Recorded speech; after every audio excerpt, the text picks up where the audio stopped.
Good afternoon, ladies and gentlemen. Thank you for joining us for this special program at the Heritage Foundation. We're always pleased to work with our good friends at the Institute for Korean American Studies. For those unfamiliar with Heritage, we were founded in 1973, and we base our research on 5 core principles: limited government, individual freedom, free enterprise, a strong national defense, as well as traditional American values. You can find any and all of our research on the heritage.org website. You're welcome to use it at any time. I, as Director of Lectures and Seminars, often host programs here. We have some 200 public events per year. They are also posted after the fact online. Welcome to join us, and you can sign up for receiving notice of those on our website as well. But Heritage is always anxious to get information out and into the hands of those who are both interested in learning more about public policy, but also pursuing and talking with those in positions of influence. We have several noted publications. We now do a Culture and Opportunity Index. This will be released in July of this year. Many are familiar with the age-old Economic Freedom Index, which is introduced each January. You're welcome to see copies of those here in the building as well. And then in October, we initiated a new Index of Military Strength, which is also available for everyone's use. Heritage also understands the founding and the grounding of the Constitution, so one of our other primary hardback books is the Heritage Guide to the United States Constitution, which gives you a paragraph-by-paragraph analysis of the founding document. So we do welcome you to Heritage. We'll be glad to talk with you further about any of our products or other activities, and I'll turn it back over to our good friend, Dr. Kim, for pursuing his program. Thank you, Doctor. Thank you. Okay, let me introduce Brendan Kim. He's senior in high school, and he will introduce our first speaker. Brendan? Thank you, Dr. Kim, for allowing me this uncommon opportunity to introduce our first speaker, Ambassador James Dobbins, to this august audience at this Allison Auditorium of the Heritage Foundation. Ambassador James Dobbins is a senior fellow and distinguished chair in diplomacy and security at the RAND Corporation. He has held State Department and White House posts, including Assistant Secretary of State for Europe, Special Assistant to the President for the Western Hemisphere, Special Advisor to the President, Secretary of State for the Balkans, as well as Ambassador to the European Community. Ambassador Dobbins has served on numerous crisis management and diplomatic troubleshooting assignments as a special envoy for Afghanistan and Pakistan, Kosovo, Bosnia, Haiti, and Somalia for the administrations of 5 presidents and 13 Secretary of States.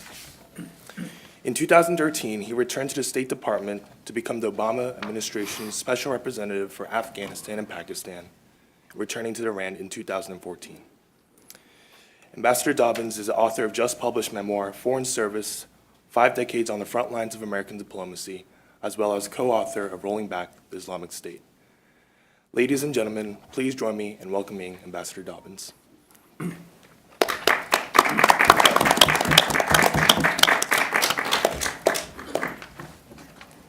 you, Brendan. Okay.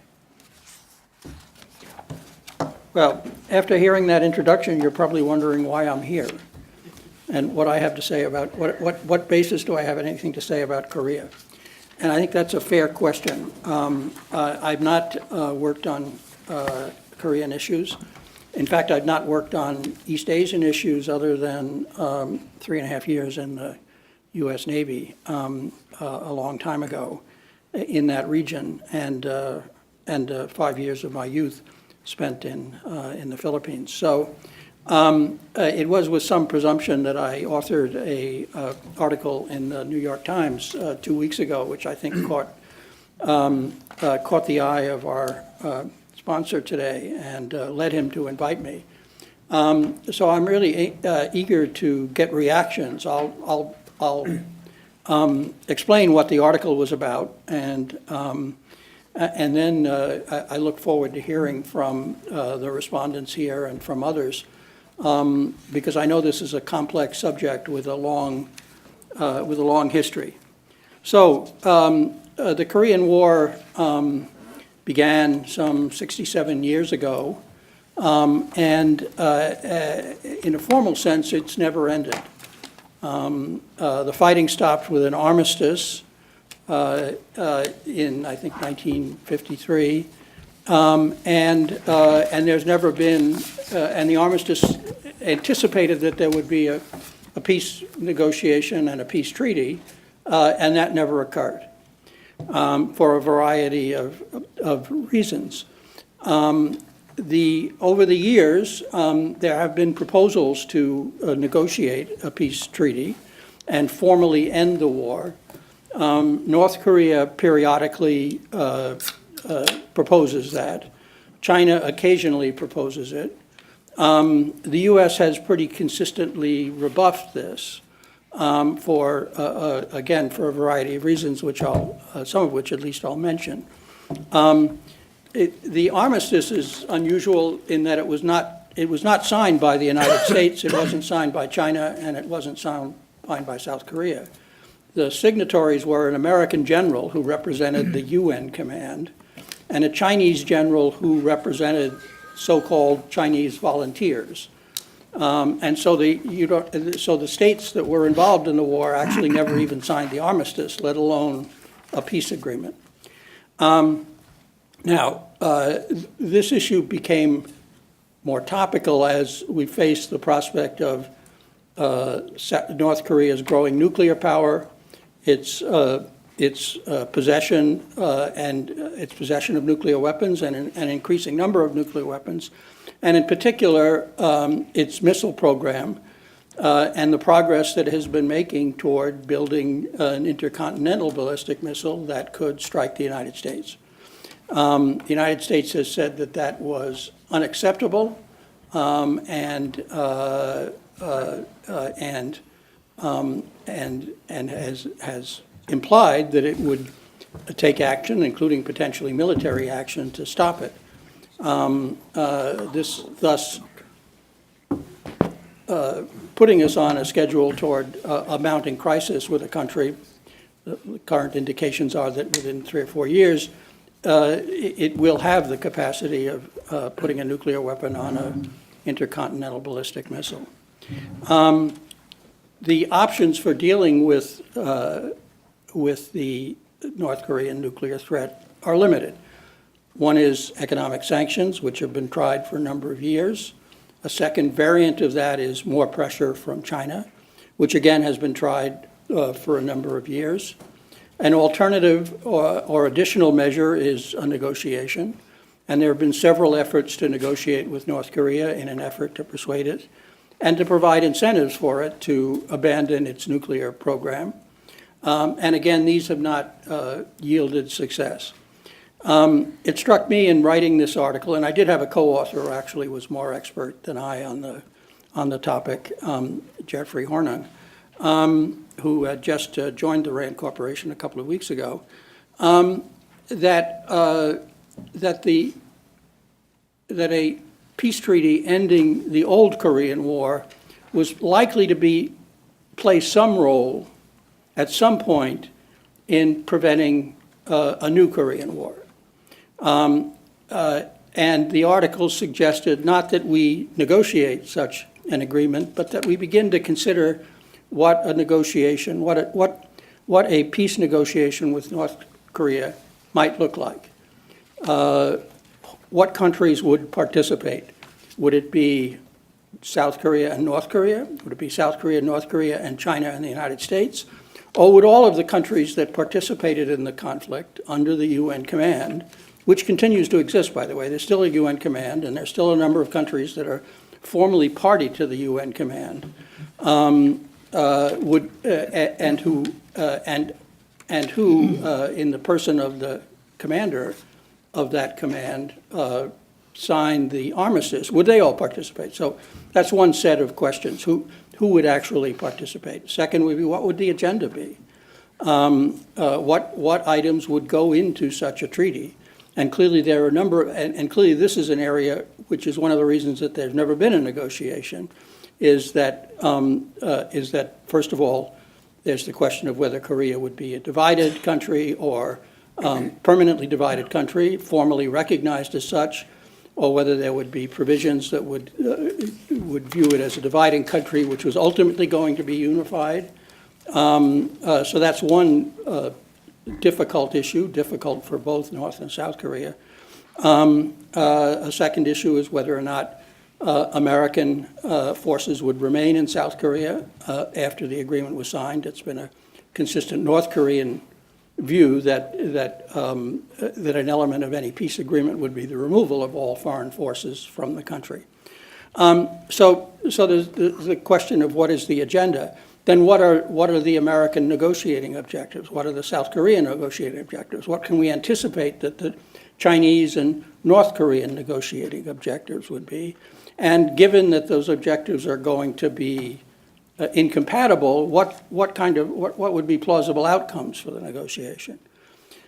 Now, I suggest that this is part of an ultimate resolution of the North Korean nuclear program on the assumption that a military strike to force it to abandon the program isn't very attractive and would be excessively risky, and therefore is not a very attractive option. That sanctions, including sanctions imposed by China, so far have been unsuccessful. One can hope they will be more successful in the future, but one has to be realistic. And that prior negotiations limiting themselves largely to the nuclear issue have also not been successful. I think most people, most Western observers at least, believe that North Korea is unlikely, that the most fundamental reason that North Korea is pursuing nuclear weapons is regime protection. It's to avoid what happened to Gaddafi when he gave up his nuclear weapons, what happened to Saddam,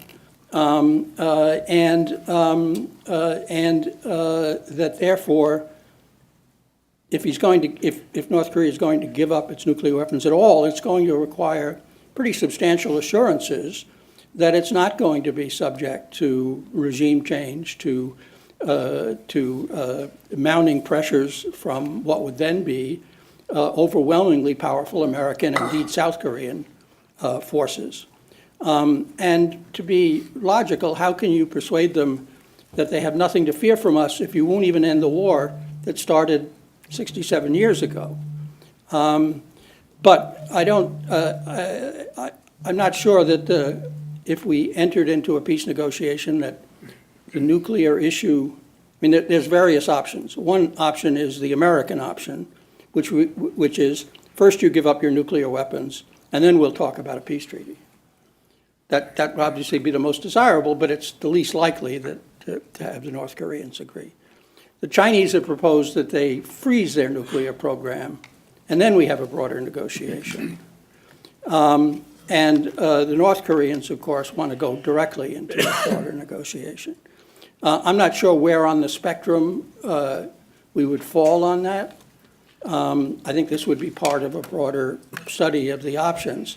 But I do think that that a peace treaty and the negotiation to reach a peace treaty is probably part of the overall package, and that one ought to have a clearer sense than we do now about what that negotiation ought to consist of. Now, as I said, I have no experience at all with respect to Korea or broader East Asian issues other than just as an observer and a career in diplomacy and working on other areas. And I've worked on almost every other area of the world except Korea. So I've done a lot of work on Europe. I was Assistant Secretary for Europe, a bit on Africa with respect to Somalia, a good deal on the Middle East and South Asia with respect to Afghanistan. And I was heavily involved in the negotiations that led to the reunification of Germany. Now, Germany and Korea are obviously fundamentally different in so many ways that analogy is very imperfect. But but it does offer some perhaps indications of where a negotiation of this sort might go. I'm not talking about so much the negotiations over unification in '89, but the negotiations which led the United States to recognize East Germany and open an embassy in East Germany, and for and for East Germany and others to recognize the Federal Republic of Germany, West Germany, while at the same time preserving our view that West Germany was the only legitimate successor to the German state prior to World War II, and that the objective was ultimately a unified Germany. Managing to both recognize East Germany and maintain that does strike me as the sort of diplomatic sleight of hand that would probably be necessary if you were going to address similar issues in the Korean context. So that was the proposal that I put out in the New York Times article, and I would welcome hearing reactions to it. Well, thank you very much, Ambassador. Can we bring another chair at the end? John, okay. Okay. Okay. Right, I can sit here. Let me, Yeah, yeah. let me, I'll Yeah. sit down here. Yeah, you can move. okay. Okay, Bill. Thank you. No, bro. All right.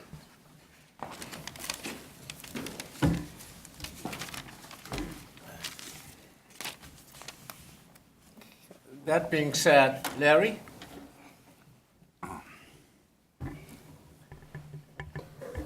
Thanks, Sangju. Ambassador Dobbins raises a subject that often gets ignored or is given short shrift at conferences about the North Korean issue. However, what we have seen over the last 2 years or so, and their piece in the New York Times illustrates this, is that you have now a number of high-ranking foreign policy officials, and especially experts on Korea, who are now taking a more positive view of a peace treaty negotiation with North Korea. It seems to me it's no coincidence that this is happening at the very same time that North Korea is advancing towards, as Ambassador Dobbins pointed out, an ICBM that could take out San Francisco. And as North Korea gets even closer to this supreme strategic military objective of theirs, as North Korea gets closer, voices advocating a consideration of a peace treaty negotiation with North Korea are going to get louder and are going to be more numerous. Now, Ambassador Dobbins is exactly correct when he expresses doubt or lack of knowledge about what is the real U.S. position on a peace treaty. The Bush administration and the Obama administration, when they were asked about this, had a very simple answer. The nuclear issue must be settled first. Then we'll talk about a peace treaty. You have to go back to the Reagan administration before you get any sort of specific requirements laid out by a U.S. administration for U.S. requirements for what would have to go into a peace treaty. And that's over 30 years old at this point. The Trump administration would be wise to lay out in detail what the U.S. requirements would be for a peace treaty in any peace treaty negotiation. Because this issue, again, is going to be louder. Now, one question I would ask Ambassador Dobbins is, if you look at the North Korean proposals, and they just talked about this 2 days ago, but this proposal for a peace treaty negotiation started in 1974. And this proposal specifies that a peace treaty negotiation would be bilateral. The United States and North Korea. South Korea would not be included. So my question, Ambassador Dobbins, is would that be a condition that you think the U.S. might be able to accept or finesse in a way that could bring about a bilateral peace treaty talk, or must we insist on full South Korean participations in any such negotiation? I think that's a good question. I think that, instinctively, the answer is, of course, South Korea has to participate in the negotiation since it's a negotiation about Korea. Now, we faced this situation previously with respect to Vietnam. In 1968, the U.S. opened negotiations with North Vietnam to settle the Vietnam War. And I was actually on the peace talk delegation. Averell Harriman was the head of the negotiation. Cyrus Vance was the deputy head. And we spent an entire year, and the only thing we were negotiating was that South Korea had to be brought into the room. So we spent an entire year negotiating about expanding the talks to include South Korea. South Vietnam. South Vietnam, yes. South Korea was also fighting, but yes, South Vietnam, sorry. So we spent an entire year negotiating about getting South Vietnam into the negotiation. And finally, the North Koreans agreed. And then South Vietnam didn't want to join the negotiations. And so we spent another 3 months getting them into the room. They had their own reasons not to want to come into the negotiation. Now, the negotiation ultimately produced an agreement that neither the United States nor South Vietnam nor North Vietnam complied with. And in the end, North Vietnam sent large conventional forces into South Vietnam and overran the country. So it's not a particularly attractive model, if you will, but it was a similar situation in that sense. So I mean, I think the answer is that my guess is that if you started a peace negotiation, that the nuclear issue would still be negotiated largely outside the context of the negotiation. In parallel, its ultimate resolution requiring the resolution of the other larger negotiation, that the negotiation on the nuclear and missile issue would largely be a U.S.-North Korean negotiation, in which we would expect others, like China, like Russia, and like Japan, to provide support. So just as, again, another analogy, the Iranian negotiation. The Iranian negotiation was a negotiation in which you had Britain, France, Germany, Russia, China, and the United States on one side and Iran on the other side. But a lot of the dealings was bilateral. It was John Kerry and Javad Zarif in a room negotiating and then coming out, briefing all the larger group, getting the larger group to agree, then going back into the smaller room when a new issue arose. So my sense is that if you had a negotiating process which included a peace agreement on the one hand and a nuclear and missile agreement on the other hand, interrelated in some fashion, that some of it would be bilateral between the United States and North Korea, and most of it with respect to the nature of the relationship between the two Koreas, the degree to which unification was foreseen as part of the agreement as an ultimate objective in the longer term, and North Korea has agreed to that in the past, that would be a broader multilateral negotiation. Did you follow up? Okay. Kirk, Don? Oh, okay. Thank you. Coming from Seoul, I'm kind of amazed by this sort of very esoteric talk about peace treaty, which seems so far removed from whatever you hear there. One immediate comment that comes to mind is the talk about the U.S. and North Korea perhaps negotiating without South Korea's participation.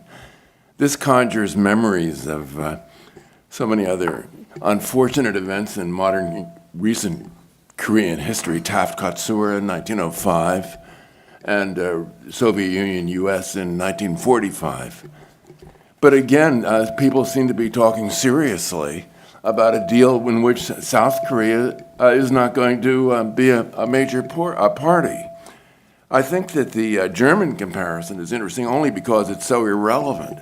It has no bearing upon what's going on the Korean Peninsula, and the differences between the German comparison and the differences between the German case and the Korean case are so profound that really the German case is more interesting to show exactly how different it is. I don't think East and West Germany were ever locked in a very terrible war, just for starters. I don't think that East Germany was ever a terribly impoverished country. It was the richest, wealthiest country in Eastern Europe, in the Eastern Bloc at the time, et cetera, et cetera. We can go on and on with the German comparison. I'm also interested in the talk about the U.S., China, and North Korea proposals. North Korea would like to talk without qualifications. I doubt that very much. There would be a severe qualification as soon as they got to the table. They would not want to talk about anything to do with their nuclear program, about getting rid of their nuclear program. That qualification would be found almost immediately, if not before they even sat down. So for all these reasons, and these are just a few top-of-the-head remarks, for all these reasons, as I began these remarks by saying I'm amazed by some of what I hear when I get to Washington, and I continue to be amazed by some of the comments that I've just heard here. Thank you. Thank you, Don. Peter, you've been taking good notes? My comments are four very, very quick ones. I think to analyze a problem, I think you have to understand it correctly, and I don't think, with very few exceptions, including the exception is my colleague here on my right, Joe Bosco, understands it, is just take the last week in terms of what's been in the news. There is massive cooperation between North Korea and Iran on ballistic missiles, on production facilities, storage facilities, launch facilities, and a recent report just came out with pictures of 42 sites in Iran that produce ballistic missiles or store them, many of them engineered by North Korean help and with Chinese help. That's number one. The second issue, which is generally dismissed, again, with the exception of Joe on my right here, is that the Chinese have been active supporters and assisters in the North Korean ballistic missile program and in the nuclear program, particularly through the Con Network. The third issue is that if you want to drive a wedge between the Republic of Korea and the United States, or the United States and Japan, one way to do that is to use the nuclear threat from North Korea as a coercive pressure to get, like the current president of South Korea, pushing engagement. We saw that under Kim Dae-jung as well, the Sunshine Policy, which for the entire period of Kim Dae-jung's administration and the next, no U.S. missile defenses were deployed. U.S. forces were not really augmented in South Korea, but actually diminished. And the capability of the North and of China dramatically increased during the same period. So whatever balance you may have had in 2000, by the 2009 period was worse from our point of view. And that all rises that gets to the issue of, you can find in almost every article about North Korea that it's regime survival, that the United States is threatening to invade. And the analogy is given in Afghanistan and Iraq, sometimes Libya. Well, Afghanistan attacked us by giving harbor to the Taliban that attacked us on 9/11. And by the way, the 9/11 Commission report says Iran was also responsible for the 9/11 attack, yet no one's talking about invading Iran. Iraq was a long-standing problem from the time they invaded Iran, from the time they invaded Kuwait, the no-fly zones, 24 UN resolutions saying that if Saddam didn't fess up and do the right thing, that military force was on the table. And there are some people who didn't take it seriously, but was taken seriously. I can't tell you why we went into Libya, why we did, but each of the countries involved here did not have nuclear weapons. So they didn't give up their nukes and then get invaded. That's not fair. It's also not correct, is that they had nuclear programs, but none of them have an active nuclear weapon. And when they didn't have nuclear weapons or a nuclear weapon program, we left them alone. So how do you argue that their nuclear weapons are the thing that kept us from, quote unquote, invading? That's a Plowshares piece that came out just recently, is that if we had, we like to invade countries, but we got to get rid of their nukes first. North Korea didn't have nuclear weapons from basically, 2006, before you go to 1994.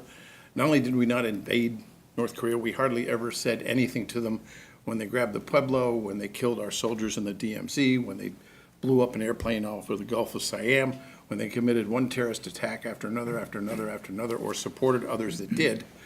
Our military response was nothing.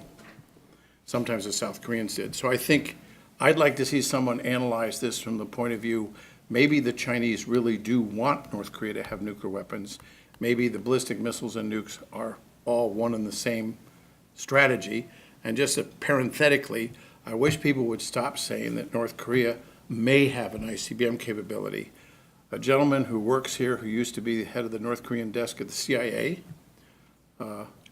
Bruce Klingner, spoke at my breakfast series a number of weeks ago, and he said the following: the South Koreans pulled up a rocket that the North Koreans had launched, I believe it was February 11th, from the South China Sea. They went, got it, they showed it to America, showed the Russian markings and the Chinese markings. These are not scuds that the North Koreans had in the barn from 50 years ago. But what the South Korean Minister of Defense told us was, take your pick. These are either a 10,000 kilometer missile or a 13,000 kilometer missile. Either they can hit Fulton, Missouri, or Miami, Florida. As General Hyten, our 4-star commander of STRATCOM, has said explicitly, and I've quoted him explicitly and talked to him, have I got this right? He says, yes, they can range the United States with a ballistic missile. They can miniaturize a nuclear warhead. The only thing he says, I don't know one way or the other, they could or they could not, is can they mate that warhead to a missile and get it here? Yes. Miniaturize it? Yes. Can they actually put it on and launch it and then explode it somewhere? We will only know when they launch it and land somewhere in the East River, next to Manhattan, which I don't particularly want to wait for. So they already have that capability. If you're going to sit down and write a peace treaty, boy, having that leverage of ballistic missiles and nuclear weapons, and don't give them up before you sit down at the table, what kind of deal do you think you're going to get? Because they'll walk away from the table if they don't get the deal they want. And I think the deal they want is no U.S. exercises with the South Koreans, elimination of all U.S. military forces from South Korea over a period of time, withdrawal of American ballistic missile defenses. That's what you're going to get. And that is, I think, the objective of the North Koreans. They always say it is their objective. Yet somehow, for some reason, I think we don't take them seriously. Thank you, Peter. Bill? Okay, microphone, please.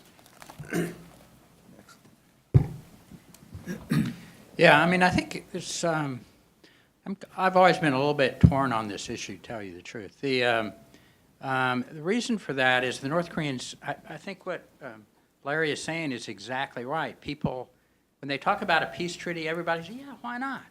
You know, the normal people out there say, why not? Normal people in South Korea probably say, why not? So, I mean, I think it's a red herring. I think it's a crazy idea. But, you know, we've had 70 years here of nothing. I mean, we've gone nowhere in 70 years. We're in worse shape, I think, than ever. Something on our side and how we deal with North Korea needs to change. I'm not saying we should have peace treaty negotiations. I mean, it's just crazy, as Don says, as we all say. But the idea of some kind of engagement with North Korea, this is why I'm interested in, Ambassador, what you said about, actually your main initiative was negotiation with East Germany on U.S. relations, correct? Is that what you said? Seems like there might be some avenues here. I don't know them. I don't follow this that closely. But it seems like there might be some avenues where we can, North Korea wants something here. We're not going to give it what it wants, but what is it willing to give up for some kind of face-saving measure? I mean, this is, I think we could have a list of principles that we would start with. One would be not to negotiate in Pyongyang. I think we should never anymore negotiate in Pyongyang, in North Korea. Maybe in the UN in New York, that might be a good place to have some negotiations on a peace treaty. Somewhere far away from North Korea. Bring them out of their little cocoon and hit them with, a lot of principles on our side, a lot of senior people from around the world, not just Americans. It was a UN war, it wasn't a US war. It seems like we could sort of trump them in a way, Then we'll sit down. accept their bluff and say, okay, we'll negotiate a peace treaty. It's going to have unification of Korea like we wanted in 1945. Go back to that. That's going to be our principles. And see how they react. I'm not saying they're going to react well, but at least it would put the onus back on them. And I think the problem in all of this, though, is for me to really engage in that kind of tactic, I would have to have a lot more trust than I do in our own ability to hang together on that. I mean, I'm afraid we might just mess up, and it might be a situation where we're better off just not getting into it. But hypothetically, I could see a way out where all the world, I mean, it's really pretty pitiful. This one tiny little rump country against the whole world, we ought to be able to do something with it. And yet we haven't for so many years. That's just kind of my, so I don't have a solution, believe me, but I do think we need to think a little more creatively about how to force our will on that regime. Thank you, Bill. Tong? Well, all the things we've been discussing is very interesting and very valid, including all the long comments my fellow Peter made. And when you think about these things, no one really wants to talk about peace negotiation with North Korea. No question about it, and especially after the tragic passing of Otto Ambia, who Senator McCain accused North Korea of having murdered him.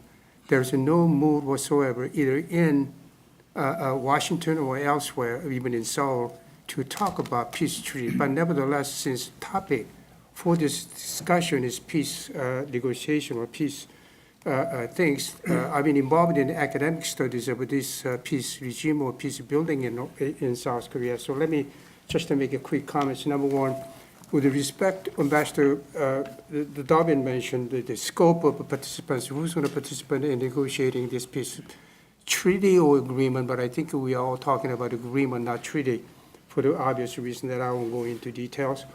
And they wanted, like Larry mentioned, they wanted bilateral negotiation with the United States alone, but it was a long time ago, and they're still saying the same thing now. But in between times, there was a time they, even Kim Jong-il, the former leader of North Korea, agreed to 3 or 4 parties. The 3 meaning North Korea, South Korea, and the United States, and 4, possibly China. He did not designate any country per se, and that was the agreement that came out of No Mu-yeon's visit to Pyongyang.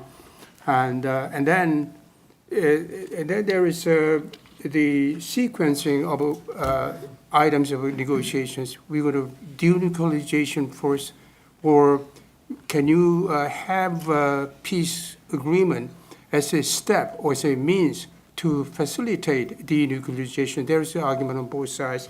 And also, there was time when George Bush agreed to South Korean President No Mu-yeon in Hanoi about 15 years ago that let's sign a statement of ending the war. Ending war is different from peace agreement or peace treaty, because as Ambassador pointed out, that Korea is still in a state of technical state of war. Therefore, we can end it first, announcement of ending first, and then we go from there. So that's another format of it, sequencing of how these things.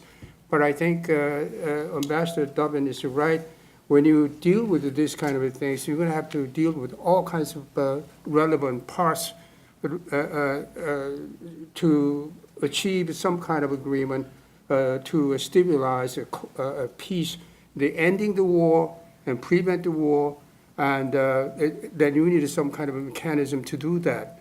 It sounds like a very academic, but nevertheless, this is kind of the things you got to go through, and you have to review all the history of our negotiations with North Korea on this particular topic too, which we did in the late 90s in Geneva, so-called four-party talks, many meetings.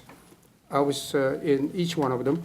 So you have to, and I think Ambassador W is right, you may have to deal with the denuclearization talks on one hand and then peace agreement talks on the other, or you have to somehow mix in and you have to somehow ultimate goal is denuclearization and ending threat from the North Korea in terms of their nuclear and missile capabilities.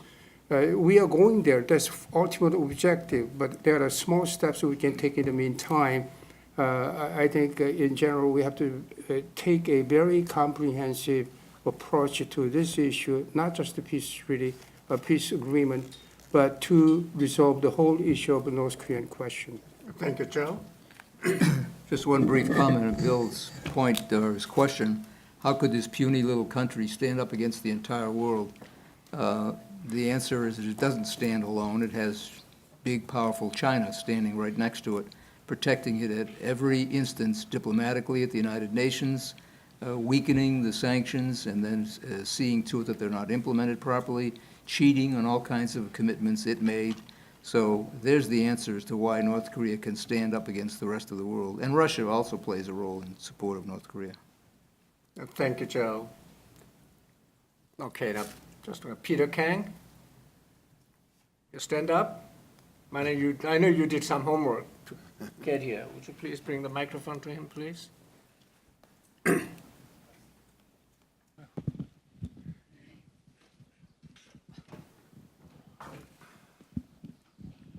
Well,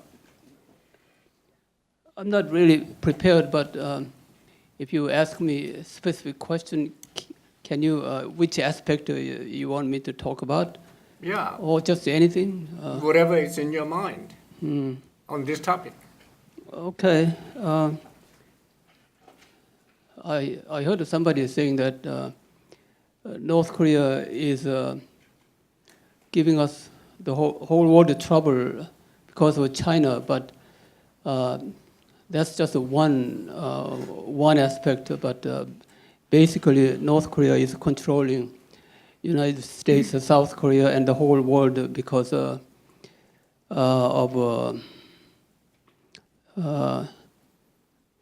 deception, stubbornness.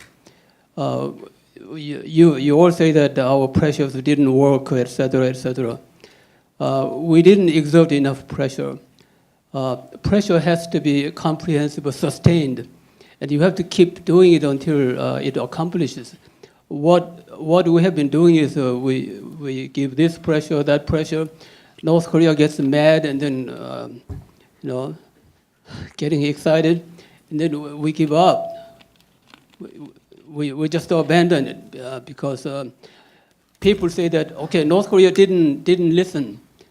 It doesn't work. So U.S. government gives up, and they do something else, and then North Korea says, no, we will not give up a nuclear weapon. And people tell U.S. government, see, they didn't listen. So U.S. government gives up again. So I think what is necessary is exert pressure until North Korea gives up nuclear weapons. I thought I had a complete solution, but I have only 80% solution. Let me see. Do you have any question about my comment? Well, okay, Peter, why don't you give microphone to Peter Humphrey? Peter is anxious to say something. My problem with this peacenik solutions is always that it solves the U.S. problem of a bomb landing on San Francisco. But it doesn't do anything for the Korean problem, which is 12,000 artillery pieces, any one of which can launch chemical weapons, biological weapons, shrapnel weapons, 10,000 drones, any one of which can start a fire anywhere in South Korea. All of those will remain standing no matter how far you go on denuclearizing the peninsula. But far worse than this is the fact that the regime has killed enough people to constitute about 5 nuclear bombs worth of humanity on their territory. And if you leave the regime in place for another 10 years, that will be the 6th nuclear bomb worth of human corpses. And that is unacceptable. I want my government to set up the secret committee to look at ways to depose the leader, and it has failed to do so. Thank you, Larry. I think the Trump administration, as I pointed out, really needs to lay out a very specific statement about U.S. requirements for what would have to go into a peace treaty. If it does not do that, and the Bush administration was derelict in not doing this, and the same is true of the Obama administration, but if the Trump administration does not do this, as more voices begin to advocate this, that we go into a peace treaty negotiation, and as North Korea completes developing an ICBM with a nuclear warhead, and we know they are building an arsenal of this weaponry, do you think those congressmen, those members of Congress from San Francisco and the West Coast are going to be completely opposed to the idea of going into a peace treaty negotiation with North Korea? I would urge you to think again about that, about what their attitude would be when that time comes, probably within the next 4 or 5 years or so. The details need to be set out, because if the Trump administration does not do that, as we get closer to a North Korean ICBM capability, those voices advocating a peace treaty negotiation are going to be more accepting of going into that negotiation on the basis of North Korea's terms. And North Korea has been quite specific in laying out what it wants in a peace treaty negotiation. So I think the Trump administration faces a real challenge here in terms of what is coming. And charming China simply is not going to be nearly enough to deal effectively with this kind of issue. Thank you, Larry. Bill? Yeah, just Speak louder, please. Yeah, just a quick kind of question. Although I agree very much with Larry on the need to set out our policy. I don't think we haven't done that well in a long time. But my specific question, and actually I don't want to put him on the spot, but Ash Orms back here used to work in the DMZ on these kind of issues. Technically, what difference would it make if there were a peace agreement or peace treaty? I mean, they say we're at a state of war, but you know, it's been a pretty peaceful DMZ for a long, long time. There's no war going on. They say end the war, but the armistice effectively ended the war. Don't kid yourselves. So I'm wondering what technically would be different if there were a, quote, peace treaty. Maybe, Ambassador, you could address that, and maybe if you wanted to, I don't want to put him on the spot, maybe Ash could. Well, I think, first of all, the discussion here has illustrated why we haven't wanted to spell out in any detail our requirements for a peace treaty, let alone actually get involved in it, because the issue is potentially very divisive within South Korea, between South Korea and the United States, between South Korea and the United States and Japan.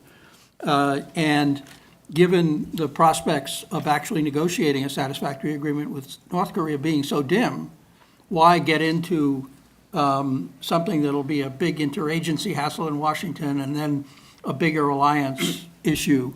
Why not just push it off? I mean, and that's that's essentially the calculus that's brought us 63 years along this track, or 64. And the answer is that what would be different? Technically, it would be a formal recognition, opening embassies, a more normal relationship like we had with the Soviet Union, like we have had with China since we reversed our policy on China under Nixon, and then subsequently under Carter actually opened an embassy. So I don't know that it would necessarily consist of more than that. It would formally terminate an open conflict, and would thus symbolize something potentially. It's something that North Korea apparently wants, and therefore it's something. It's a card which we don't know what its value is yet, but we do know it's a card that we have in our hand. They want it, we have it, we can deny it, we can not deny it. And so determining how of what value it is to them and what we could get for it is part of the process of sort of pre-negotiation, of seeing whether or not this issue has anything. So I mean, I think that's the best answer I can give you. Now, in terms of what we would want out of a negotiation, I agree with everything that's been said. I mean, we would have we would go into negotiate with a series of demands. They would go in with a series of demands. Those demands would be highly incompatible, and you might or might not emerge with an agreement.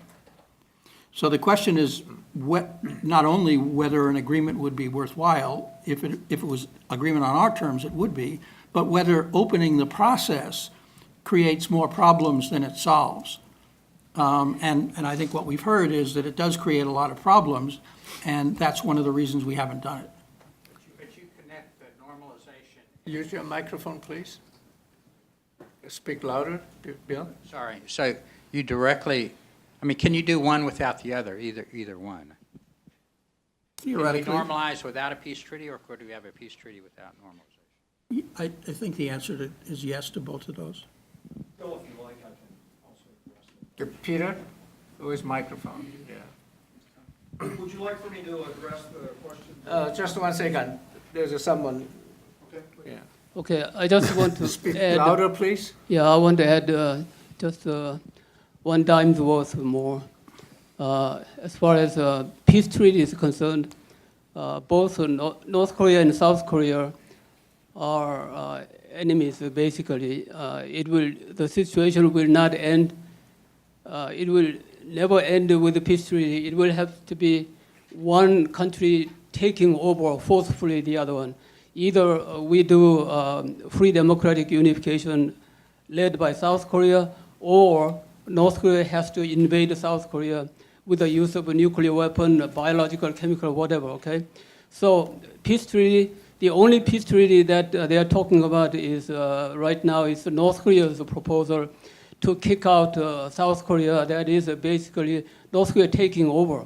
Okay, that is a kind of a forced unification, but I mean, you call it peace treaty. So to end the Korean situation, either one has to take over the other. So actually what is happening is that within the next 2 or 4 years, North Korea will complete ICBM capability to strike effectively United States. So by that time, we cannot do anything on North Korea. After that, we cannot do. If we do something before that, like whatever, what do you call that? What do you call it? Preemptive attack, whatever. Okay. If we do something before that, or some other clever way that you guys don't have now, somehow we take over North Korea. Otherwise, North Korea will take over South Korea. Okay. So that's what you have to remember. Thank you, Peter. Speak louder, please. Sure. I'm Ashton Orms. In a past life in the U.S. Army, I spent 5 years in Panmunjom dealing with the armistice agreement. So Just a couple technical points on it, none of which will give you the answer to these issues that we're discussing. But first of all, Ambassador, China, the Chinese People's Volunteers are signatory of the Armistice Agreement, as are the Korean People's Army, the Chosun and Mingun, and the United Nations Command. So those are the three elements that are technically still at war. So technically, the United States and China are still at war over the Korean Peninsula. But as a practical matter, obviously, the conflict is coming only from one party, and it's the Korean People's Army, North Korea. So in the Armistice Agreement, it very clearly calls not for a peace treaty, it calls for a political solution. And the attempt was made in 1954 in Geneva to carry out that part of the Armistice Agreement, because the Armistice Agreement was never intended to be an enduring document. But in Geneva in 1954, that attempt failed, as did, at the same time, an attempt to find a lasting peace in Indochina. So what would happen if we had, not a peace treaty, although that could be one form of a political solution, but a political solution doing what the Armistice Agreement asked for? Well, what it would mean is the United Nations Command was clearly established by the UN Security Council to repel aggression from North Korea. So once that is done, there's no rationale to maintain a United Nations Command or a multinational alliance to defend South Korea. That would be gone immediately. The United States, through independent or mutual defense treaty with South Korea, could still have a rationale for maintaining troops in South Korea, although North Korea and China would probably argue very strongly, as was already mentioned by you and others on the panel, would probably very strongly argue that it was no longer necessary for American troops to be on the Korean Peninsula. So as everyone knows, that's probably part of North Korea's rationale in pursuing what they call a peace treaty, and one of the pitfalls that would have to be dealt with, as Larry said, when we lay out what it is we want that political solution to the Korean War to look like. What do we want to do with American forces and that very important United Nations Command multinational structure that brings in not just the United States, but Australia, France, Great Britain, and other countries to help defend South Korea in the event of another attack on South Korea by North Korea. Thanks. Thank you very much. Speak louder. Microphone? Yes. Thank you, sir. My name is Bong Hali from NK in USA and from New York University. So 2 weeks ago, in the Wilson Center, former Secretary of Defense Perry explained the probable solution for the peace treaty, outlining three intentions of North Korea as first, their number one goal is survival. Second, recognition of their regime in the international community. Third, economic success. However, at the same time, using the bilateral or multilateral talks between China, US, and South Korea, probably Japan, probably Russia, he mentioned dual freeze as part of the solution. Dual freeze meaning South Korea, US withdraw, some freeze or military deployment of that in South Korea or Japan. At the same time, North Korea stops developing any nuclear warheads in the official terms, although we might know that secretively they might make an underhand. So do you think this may be a possible solution, although it might be a total reunification or other type of peace talks that we might expect? Dual freeze being as a temporary or long-term or some kind of alternative that we might consider that brings some kind of closeness between those inter-Koreans and US and North Korea peace. How do you think so? Thank you. Ambassador, you have comments? Well, as I understand it, the proposal, which is I think a Chinese proposal, although Mr. Perry may have endorsed it, would be that North Korea would freeze its missile and nuclear program, and the U.S. and South Korea would freeze their exercise program.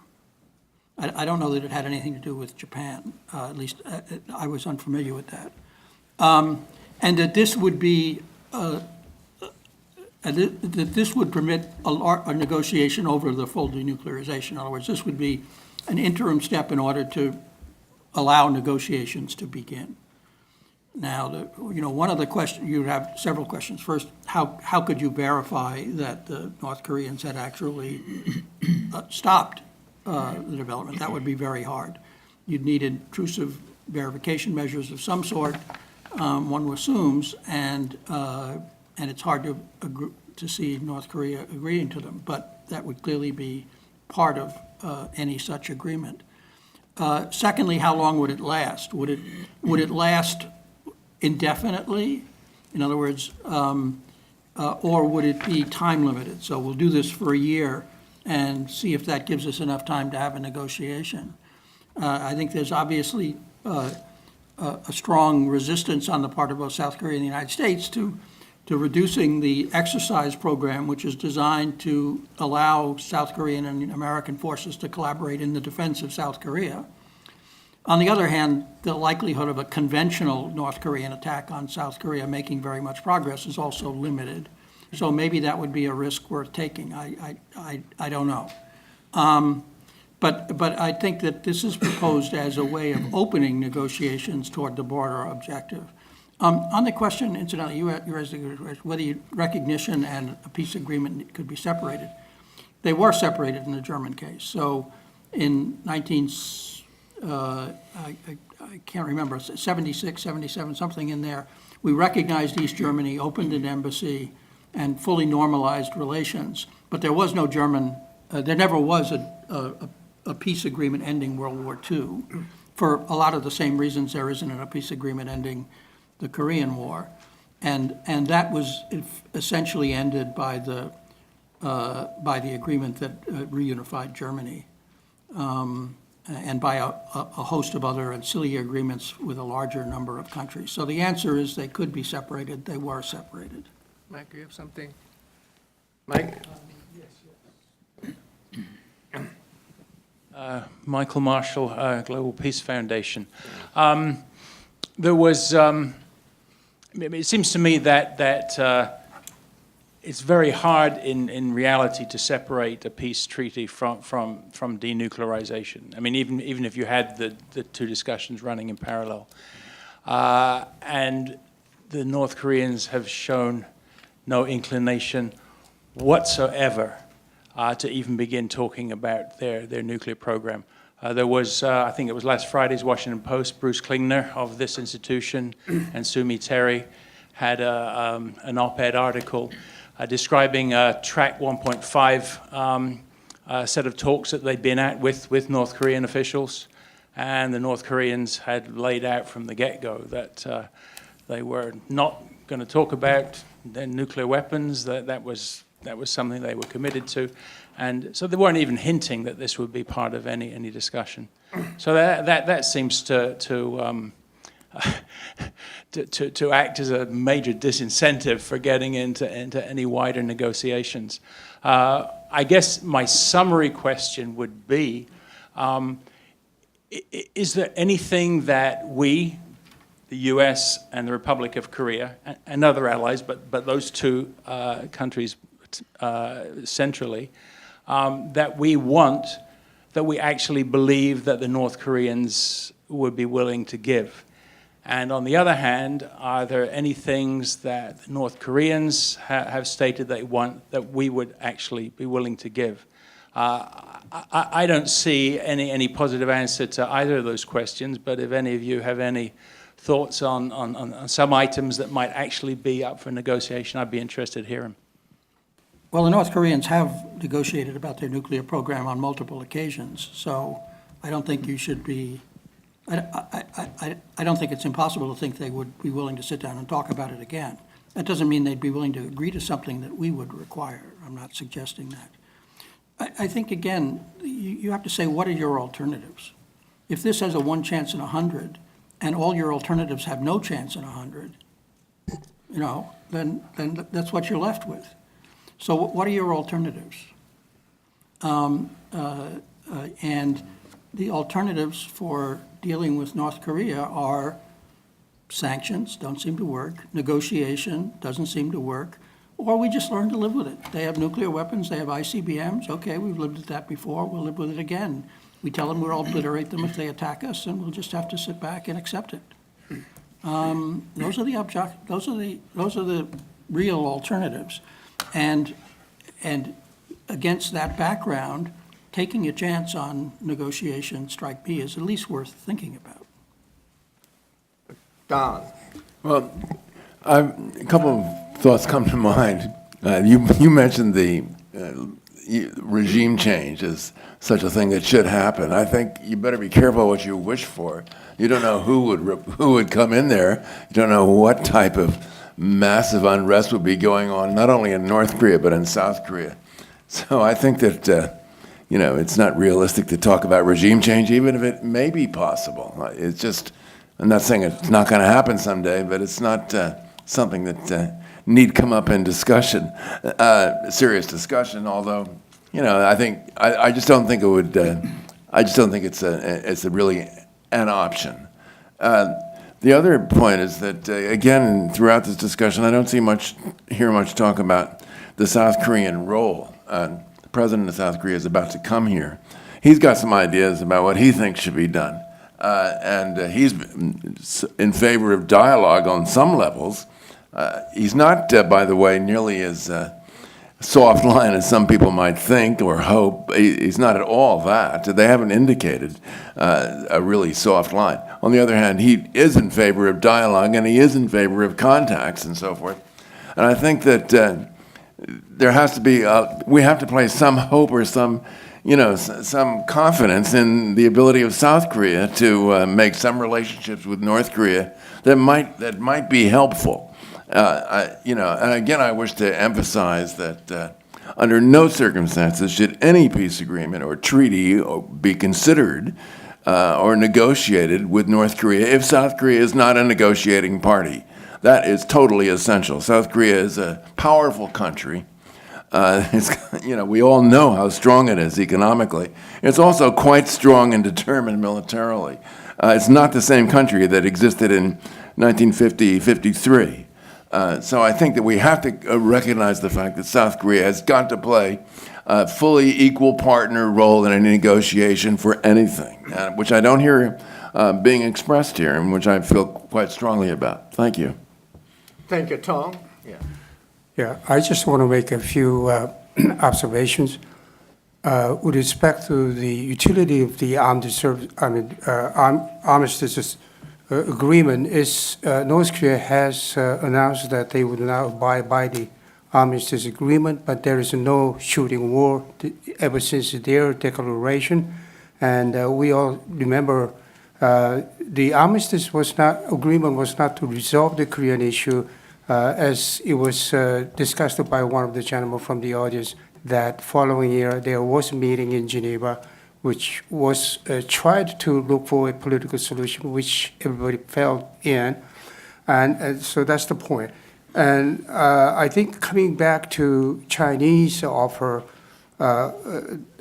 for freeze vis-a-vis cancellation of joint exercise, I don't think that is acceptable to the point of United States or the South Korean point of view. But I think the freeze is very important. Freeze of their nuclear and missile programs would be a starting point and very important point. But that should not be an objective itself. Ultimate objective will be the denuclearization of the Korean Peninsula, which nobody has argument about except North Korea. Now, coming back to parallel discussion, possibly parallel discussion of the peace agreement and the denuclearization talks is possible.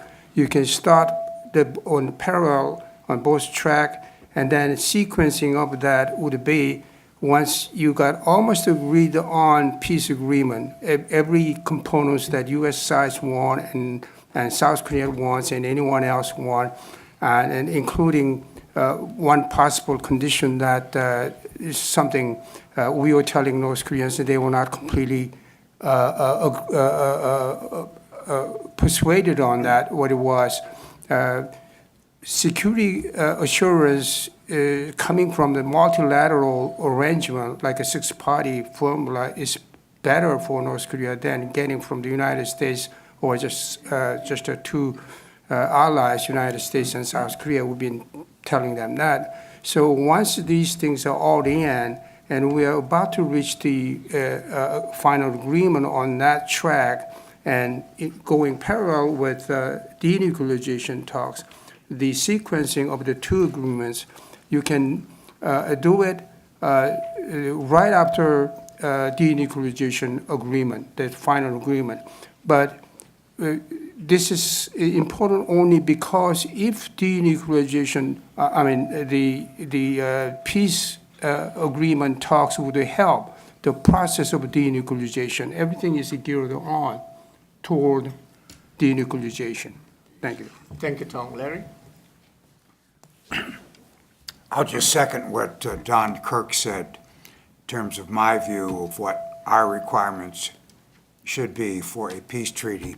Full, complete South Korean participation in any peace treaty negotiation, and in a peace treaty, a full normalization of North-South relations. Seems to me both of those things should be absolute U.S. requirements. Now, on the double freeze proposal, correct me if I'm wrong, but I understand the Chinese are proposing only a freeze on testing, not on development activities. In other words, nothing on what's going on in the laboratories and the production facilities in North Korea. Also, it's interesting that China's proposal for a freeze on the major U.S. ROK military exercises is now being echoed by Kim Jong-un's demand that Moon Jae-in suspend those exercises in order to create an atmosphere allowing North-South talks to begin. And he is laying out that position, that demand on Moon Jae-in right now. You wonder if there has not been some diplomatic coordination between North Korea and China in both of them now directing proposals aimed at shutting down the major U.S. ROK military exercises. That, by the way, is part of what North Korea has long demanded in a peace treaty, shutting down of U.S. military activities in South Korea and ultimately withdrawal of U.S. forces from South Korea. Now, in terms of any sort of freeze proposal like this, if it should ever come about, I'll just make this observation. The U.S. Army has a very, very strongly held principle that wherever we have major U.S. Army troops, they must be able to train to carry out their missions. And if the U.S. Army in South Korea is not able to train in the long term because of this kind of double freeze proposal, don't expect the U.S. Army to remain in South Korea for very long, frankly. The U.S. Army will look to start disengaging. The Air Force might be a different story, but I think that is a deeply held attitude in the U.S. Army that the U.S. Army would probably put into motion if it were not allowed to conduct these major military exercises over a sustained period. Thank you, Larry. For the record, Larry, Moon Jae-in did not say suspension of the exercise, but he did say scaling down the scale of joint exercises if North Korea freezes or they stop provocations. That's what he said. And 청와대, Moon Jae-in's, we talked about two, they're not the brothers. Moon Jae-in and Moon Jae-in is president, and Min Jong-in is the scholar who said who serves as a special assistant to the president for national security affairs. Now, he was here last week in Wilson Center. He made that comment, but President Moon Jae-in's office denied Moon Jong-in was expressing the official views of the president, and he himself said he was making his comments as an individual scholar, not as the special assistant to the president. So they're trying to separate what the views Moon Jong-in made and what the official position of Moon Jae-in's office is. So we'll find out what else Moon Jae-in will say actually when he meets with Trump. Thank you. In the interest of time, Ambassador has to leave very quickly. Would you question, stand up, speak louder? A reporter from Voice America. I know my question sort of lagging behind in thinking now, since we are talking about peace negotiation treaty. And my question is still about sanctions. My question is it true that the sanctions have no chance at all now? And also last week, I read an article in Financial Times. They were talking about North Korea's Kim has launched a economic reform, and which will make sanctions more difficult. So my question is this really true? Thank you. And how is it going to affect U.S. policy? Thank you.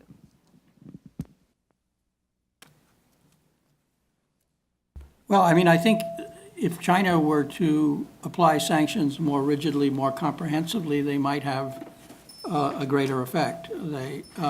China has done more than we might have expected, but less than we hoped for. It's possible that no matter what China did, the Korean government would not, North Korean government would not give up its nuclear program. That's possible, but we don't know. And so tightening sanctions is virtually the only option we have left that offers much hope. And so I think I'm pretty confident the Trump administration will continue to try to turn that, including secondary sanctions that begin to impact on Chinese firms.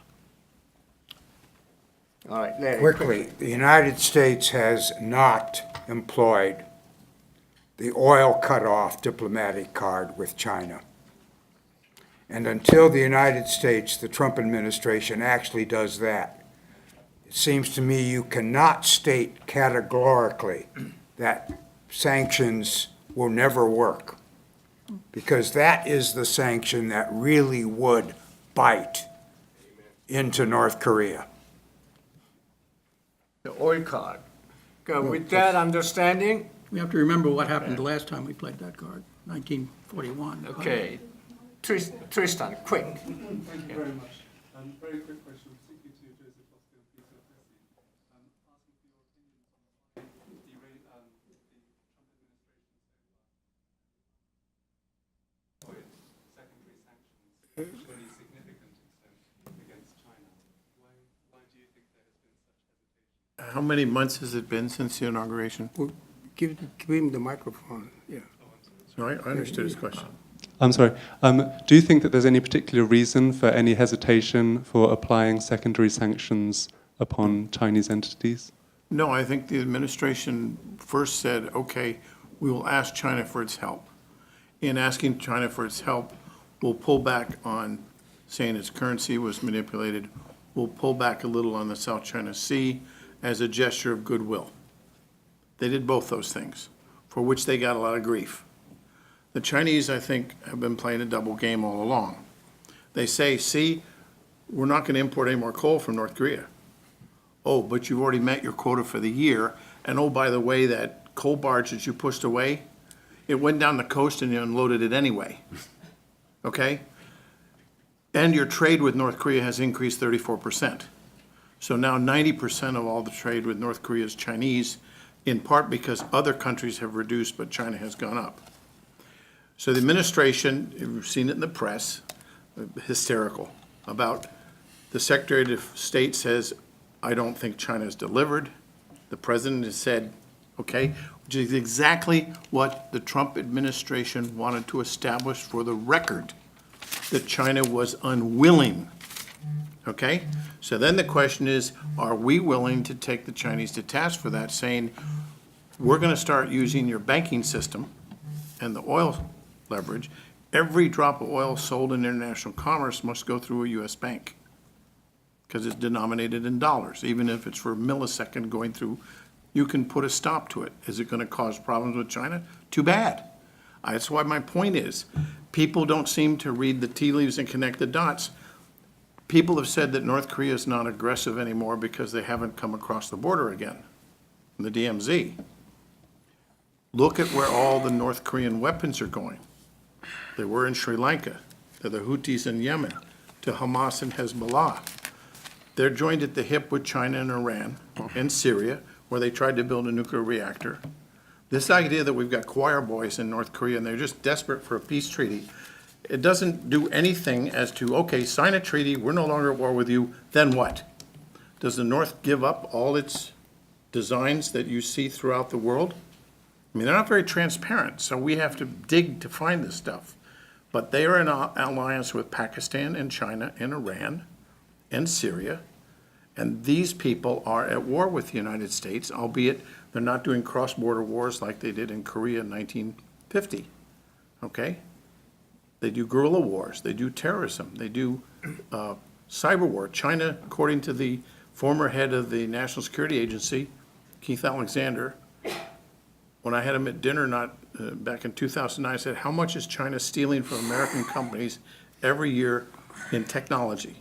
He said about $100 billion a year, just from American businesses, not the U.S. government. And the other day, in testimony for Congress, he said that's now $300 billion. I don't know about you, but by any definition, I say that's a war.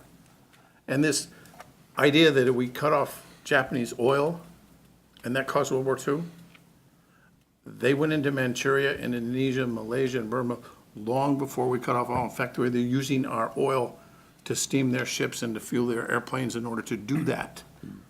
Okay? Again, this is part of let's blame America because it sounds good, and if we get America to change its policy, everything changes. I don't think there's anything we can do to change our policy in the Korean Peninsula that's going to get North Korea to give up its nuclear weapons until we put such pressure on China that this game, this very serious effort the Chinese are making against us with Iran and others, that's what they're trying to break.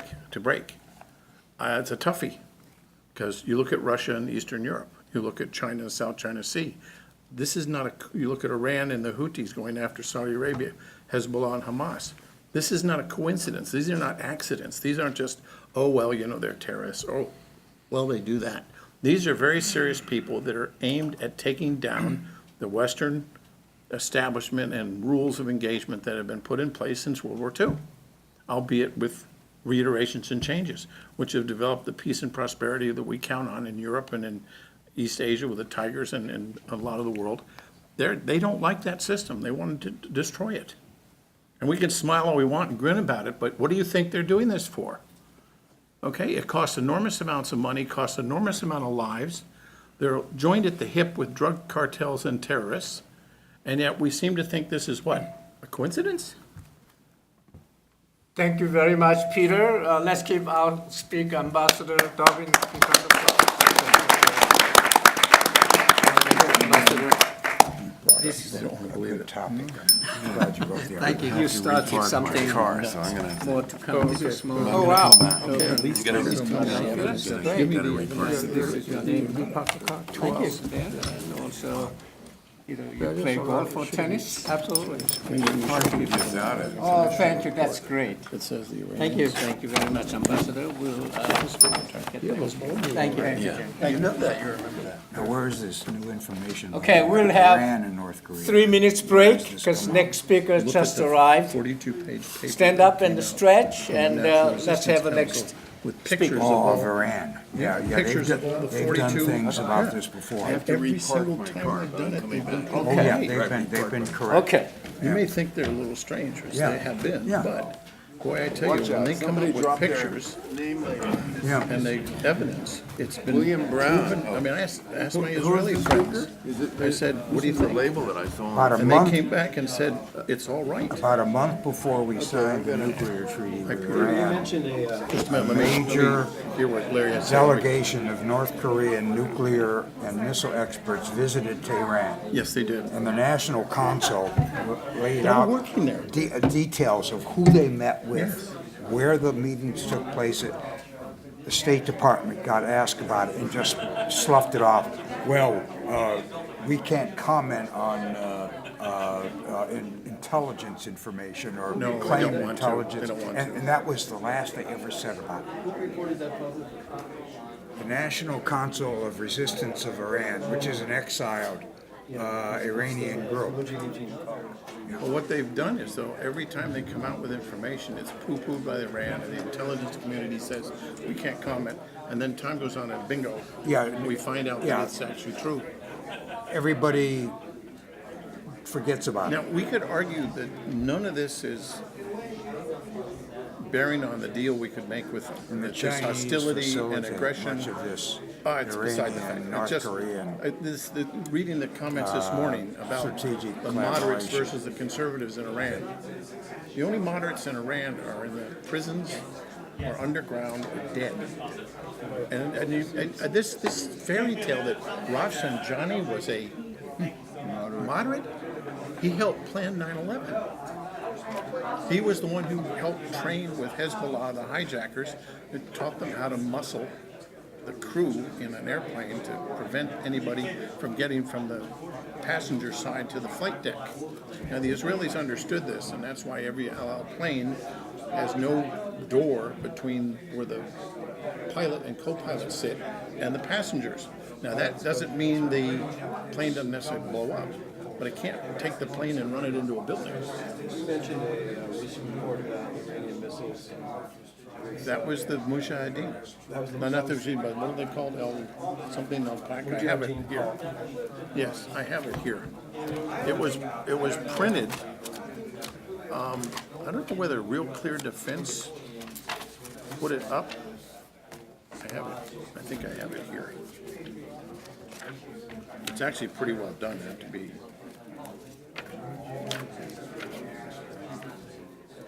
And the thing that's very interesting is the pictures. There are about 100 pictures. I don't know whether they did Google Maps or. I'm writing a paper on North Korean Iranian cooperation. Maybe in. Which I'll pass along to you. This is today's stuff that I've gotten. I'll have to, if you give me your card or email, I'll send it to you. Because you can Google it. It was on Real Clear Defense, if I'm not mistaken, or I don't know where it's at. Family Security Matters or Real Clear Defense or Gatestone Institute. One of them had it. It's publicly available. Nothing classified in it. And I must tell you, it's a very well done. Actually, the article was written very well. It should be on the NCRI site. Yes, absolutely, because they had not only the brief on. Okay. No, to be honest with you, I can't remember whether they. Chang spoke last week on the perfidy of China. Okay, ladies and I gentlemen. spoke at my breakfast series with Bruce Klingner. They both spoke at the same Chang's got a day. paper coming out. I know he was reading. He was reading from his notes at In the my breakfast. ICAS. Oh, he says the Chinese are up to their eyeballs and. Please be funding seated, this. ladies and gentlemen.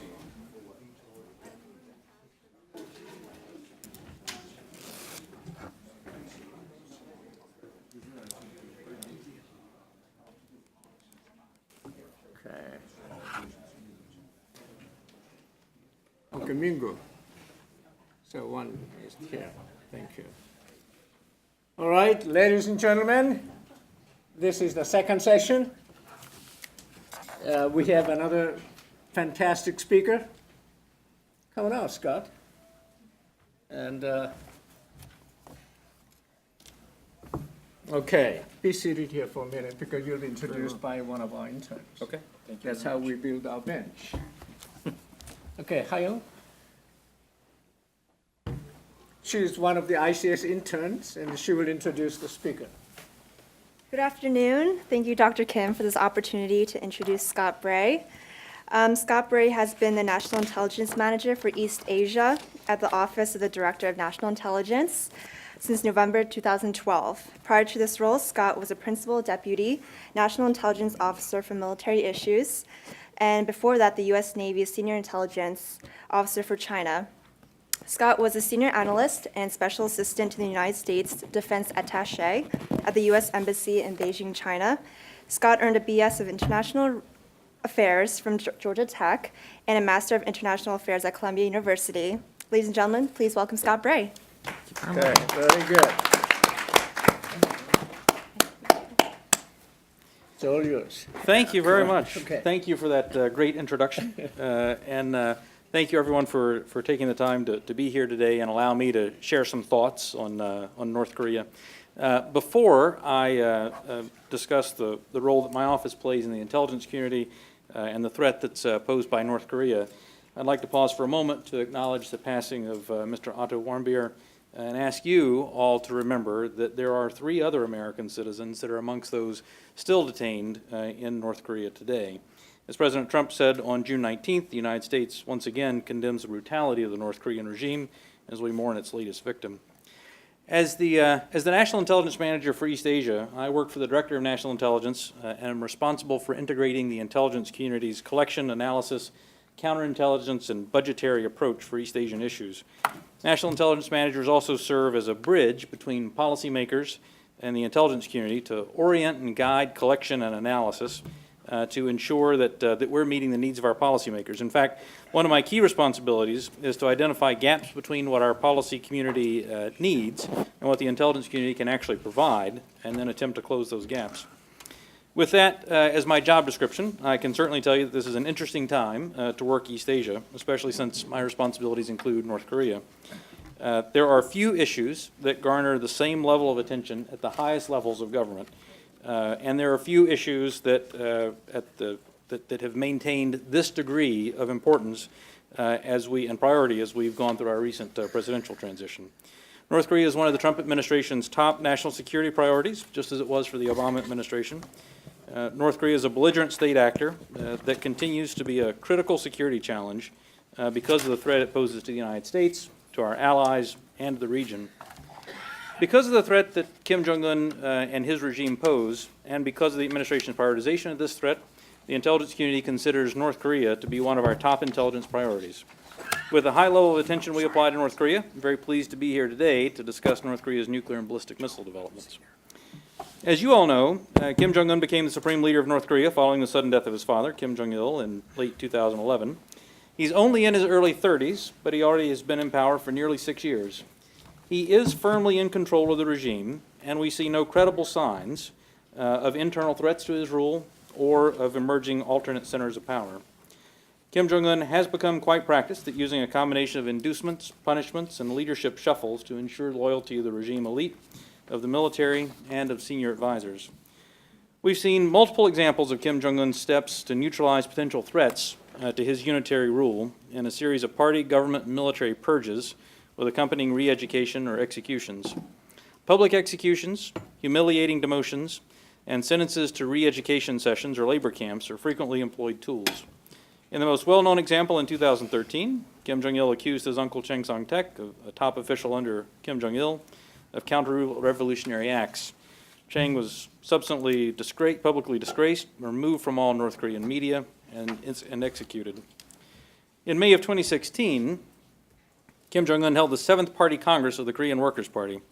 North Korea had not held this showpiece event since his grandfather staged the 6th Party Congress in 1980, a gap of 36 years. That's right, there hadn't been a party Congress during Kim Jong-un's lifetime. At the Congress, Kim unveiled new ruling structures to demonstrate his control. In addition to his titles of National Defense Commission Chairman, Supreme Commander of the Korean People's Army, and First Secretary, Kim Jong-un appointed himself as the chairman of the Korean Workers' Party to help establish his own separate identity from his grandfather, who had been posthumously designated North Korea's eternal president, and his father, who had been posthumously named the Korean Worker Party's eternal general secretary. Since coming to power, Kim Jong-un has championed Byungjin, an effort to simultaneously improve the domestic economy and advance nuclear weapons and ballistic missile delivery systems. I'm not going to go into detail today on North Korea's economy because many of you are far more expert on it than me on this particular subject. But Kim's pet projects are more about ostentatious displays than actual economic development. Projects such as the Munsu Water Park, the Rungna Dolphinarium, and the Masakrong Ski Resort provide circuses for the elite and give Kim an opportunity to sell the country as an adventure destination for foreign tourists. But speed battles to build the Potemkin villages of Mire Street and Ryomong Street are not a substitute for urban planning or efficient investments in the North Korean economy. It doesn't take an economist to know that this type of gross resource misallocation is not a recipe for economic success. North Korea does rely on foreign currency to fund the Kim regime's nuclear and ballistic missile programs. The largest foreign contribution to North Korea's economy remains trade with China, which has come under increasing pressure due to increased sanctions. China remains committed to the denuclearization of the Korean Peninsula, and Beijing strongly prefers a peaceful strategy to achieve that end. Beijing has increased both economic and diplomatic pressure on Pyongyang, including passage of the two hardest-hitting UN sanctions in decades against North Korea last year. However, even if fully implemented, UN sanctions will have a limited financial effect, as most of North Korea's foreign revenue is generated by trade in goods and services that remain unrestricted or only partially restricted by international sanctions. We believe North Korea's strategic objective is the development of a credible nuclear deterrent. Kim Jong-un is committed to development of a long-range nuclear-armed missile capable of posing a direct threat to the continental United States to complement his existing ability to threaten the region. Kim views nuclear weapons as a key component of regime survival and a deterrent against outside threats. Kim probably judges that once he can strike the U.S. mainland, he can deter attacks on his regime and perhaps coerce Washington into policy decisions that benefit Pyongyang and upset regional alliances, possibly even to attempt to press for the removal of U.S. forces from the peninsula. North Korea's nuclear program has been underway for decades. Pyongyang's conducted a total of 5 nuclear tests since 2006. 3 of these took place in the 5.5 years since Kim Jong-un came to power, 2 in the last year alone. Pyongyang claimed that the 4th test in January of 2016 was a hydrogen bomb, but seismic data showed that the explosion was not large enough to have been a successful thermonuclear detonation. It claimed the 5th test in December of 2016 was the standardized warhead for a nuclear missile. These claims clearly indicate an aspiration for advanced nuclear weapons. Kim is clearly committed to developing these weapons, and we believe North Korea will continue to produce and refine uranium and plutonium for additional weapons. In 2013, North Korea announced its intention to restart all nuclear facilities at Yongbyon, and in September 2015, it announced that those facilities, which include its uranium enrichment facilities, had resumed normal operations. In 2013, it probably also expanded the size of that uranium enrichment facility. North Korea's unprecedented levels of testing and displays of strategic weapons in 2016 show that Kim is intent on proving he has nuclear weapons and on demonstrating the capability to strike the U.S. mainland with them. Pyongyang's enshrinement of the possession of nuclear weapons in its constitution, while stating nuclear weapons are the basis for North Korea's survival, suggests that Kim does not intend to negotiate these weapons away at any price. Mounting UN Security Council resolutions have only been met with more testing, including at least 11 ballistic missile launches on 8 different occasions so far this year alone. We're concerned that North Korea might conduct its first intercontinental ballistic missile flight test sometime this year, based on public comments that preparations to do so are almost complete. North Korea's other military capabilities also pose a serious challenge to South Korea and to Japan. Kim Jong-un has further expanded the regime's conventional strike options in recent years with more realistic training, artillery upgrades, and new close-range ballistic missiles that enable precision fire at ranges that can reach more U.S. and allied targets in South Korea. North Korea possesses and has recently tested a substantial number of proven mobile ballistic missiles capable of striking a variety of targets in the region. A number of these launches are already deployed systems, such as Scuds and Nodongs, and those launches are mostly meant to demonstrate operational readiness. While older, it's important to remember that these shorter range systems are probably more reliable than developmental systems because they've had more extensive testing and because, quite simply, launching to shorter ranges is less technically challenging. Kim Jong-un also continues to expand the size and sophistication of his missile force. Since 2016, North Korea has successfully launched a satellite, conducted multiple submarine-launched ballistic missile tests, and tested more than 24 theater ballistic missiles. It has also conducted a high number of displays of its missile component tests, including a reentry vehicle heat shield, ground-based propulsion test, and static displays of multiple systems.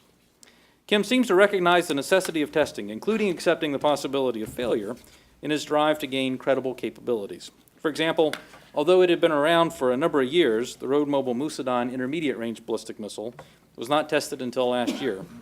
North Korea has since conducted a number of launches of the Musadon. Our data shows that the majority of these attempts failed early in flight, but North Korea could still obtain valuable engineering data and design insights from such tests, even when they fail. North Korea has also begun to test a solid-fueled missile for its ballistic missile submarine and a subsequent land-based variant of the same missile. Solid fuel marks a more sophisticated and operationally useful design because missiles remain fueled and available at all times, while liquid-fueled missiles are generally stored empty and fueled just prior to launch, adding time and increasing the probability that their preparation for use will be detected. North Korea has publicly displayed its liquid-fueled intercontinental ballistic missiles on multiple occasions. Most recently, at the April 15th parade marking the 75th anniversary of the Korean People's Army this year, North Korea displayed a number of new missile systems, including 2 large canisters, which may have been intended to signal that North Korea is working toward the development of a solid-propelled ICBM, in addition to more recently tested shorter-range solid-fueled missiles. North Korea has a clear strategic objective, developing the ability to deliver a missile-based nuclear warhead to North America. But despite the increased emphasis of Byungjin and the lessons that can be learned from failed launches, there are still several critical shortfalls. We've seen repeated test failures with longer-range systems, such as the Musadon, and have yet to see North Korea attempt to flight test an intercontinental-range ballistic missile. Delivery requires an ability to launch a heavy missile and a re-entry vehicle capable of surviving the stresses of atmospheric re-entry. These are difficult engineering challenges. However, recent demonstrations with new shorter-range systems, such as the new submarine and land-based ballistic missiles capable of threatening both South Korea and Japan, are quite concerning, mainly because they demonstrate that with sufficient time, technology, and testing, North Korea can overcome design deficiencies or other malfunctions, increasing the threat these systems pose to the region and advancing Kim Jong-un's goals against the continental United States.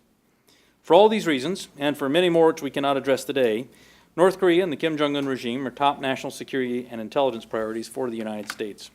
North Korea is a uniquely challenging intelligence target, but I'm very pleased to say that we have some of our finest intelligence professionals dedicated to the task of understanding the Kim Jong-un regime and its nuclear, missile, and military programs. For the most part, you'll never hear of their successes, except to the extent that the intelligence community informs policy decisions. But the partnership between the policy community and the intelligence community is quite strong. And while as a senior intelligence community official, I am policy neutral, I am very proud of the role my community plays in informing the policy decisions made on our approach to North Korea. I also very much appreciate the role that the Institute for Korean American Studies plays in highlighting the challenges posed by North Korea for the public. So with that, thank you again very much for allowing me to be here today and for the opportunity to share these perspectives on North Korea with you. And I look forward to a discussion and some questions. Thank you all very much. Okay. Thank you. We appreciate it. Okay, now it's a fair game. Okay, Joe. Thank you, Mr. Bray, for a very informative presentation. I thought I heard you say that financial pressures by themselves won't have a significant effect on North Korea. But it seems to me I recall in 2005 when the Banco Delta Asia was targeted by sanctions that had a very important effect on North Korea. So I have 3 brief questions. Is it the assessment of the intelligence community that China does not have the power to bring North Korea to its knees economically? Secondly, if it does, would North Korea choose regime suicide rather than complying with pressure to denuclearize? And third, why is China not using that leverage? Those are certainly great questions. And so first and foremost, China certainly does have the power to compel North Korea to do far more in terms of limiting its belligerent actions than it has so far. So while it has the capability to do that, Beijing has nonetheless been very motivated by an effort to ensure that the North Korean state doesn't cease to exist. And for many of the levers that Beijing has, the leverage that it could apply that could convince Pyongyang to go further, for many of those it threatens the continued existence of the North Korean state. And if you're Beijing, the only thing worse than having North Korea as a neighbor is having a U.S. ally with U.S. forces as a direct neighbor. So China has not been interested in executing those levers that it may have. Ultimately, what would North Korea, what trades would North Korea be willing to make here in terms of what would it choose? When Pyongyang looks at countries that have given up nuclear weapons programs in the past, it's not a very happy history that they see. And so I think for that reason, there's a lot of incentive that the Kim regime has to not giving up nuclear weapons, because if you do, you may end up like in a similar state as Gaddafi or other examples that we can point to of those who have willingly given up their nuclear weapons programs. So I think North Korea has a lot of incentive not to negotiate those weapons away. Why hasn't Beijing done more? I think it's just simply that it's that question of why would you that Beijing feels that they are applying the maximum pressure that they can apply today, that convinces Kim Jong-un that there's a serious problem that he's got to look at, but doesn't threaten survival of the North Korean state. I'm not taking China's side on this. I'm simply. So China cares more about North Korea's survival than North Korea does. Well, maybe so. Maybe so. Tom. I was just wondering whether Mr. Bray has some sort of assessment with respect to the effectiveness, efficacy, or the record of cyber attack strategy. It's called malware to stop North Korea from launching missiles. As you may recall, Obama ordered Ashton Carter to step up cyber attack capabilities, and there was mixed assessment, whether that effort was successful or not. So could you give your own on that? This is one of those challenging times where being a senior intelligence unit official greatly limits how well I can answer or my ability to answer your question to a way that would be satisfactory. Suffice it to say that the United States has a range of capabilities that we bring to bear when it comes to defending the United States and defending our allies, and that those exist across a spectrum of warfare disciplines. And that we are certainly taking many actions to defend the United States and defend our allies, but beyond that, I can't be more specific about how we're doing that or the efficacy of those. I mean, there is belief that malware operations slow down or increase the rate of failures on the part of North Korean missile efforts. I've seen those stories, and again, I'm sorry, but I can't comment on them. Okay, Bill, you have something? Yeah. Let me say something about something I know about and ask you a question about something I know very little about. What I know a little bit about is this Byungjin business that you mentioned and its relationship with China. The interesting thing to me is Kim Jong-un has been remarkably successful, something his father and grandfather were not, at stabilizing the currency, the North Korean won, and getting inflation under control. Two huge achievements he's been able to get. But he's been able to do that by effectively opening up a lot of market activities. The country is liberalizing sort of halfway. I don't want to say like China, but maybe like China in about 1980 or 85, something like that. So they're getting some remarkable productivity increases based on market economics. But that is introducing huge vulnerabilities to their economy, like we all have. Especially, and I just want to remark, a few weeks ago, right after the Trump-Xi meeting down in Florida, they talked about, the Chinese started talking about restricting oil shipments. Just thinking about it. It wasn't official. It was just a professor saying, maybe we should think about not giving North Korea oil. And then another professor talked to a Japanese newspaper. Maybe this free oil to North Korea, maybe it shouldn't continue. Those two little comments shot the price of gasoline up 2 or 3 times within about a week. The lines in Pyongyang, this is reported by AP people, a lot of different people there. And the prices stayed up, I don't know now, but at least for 3 or 4 weeks, it stayed up. It's about like $6 a gallon for gasoline in North Korea.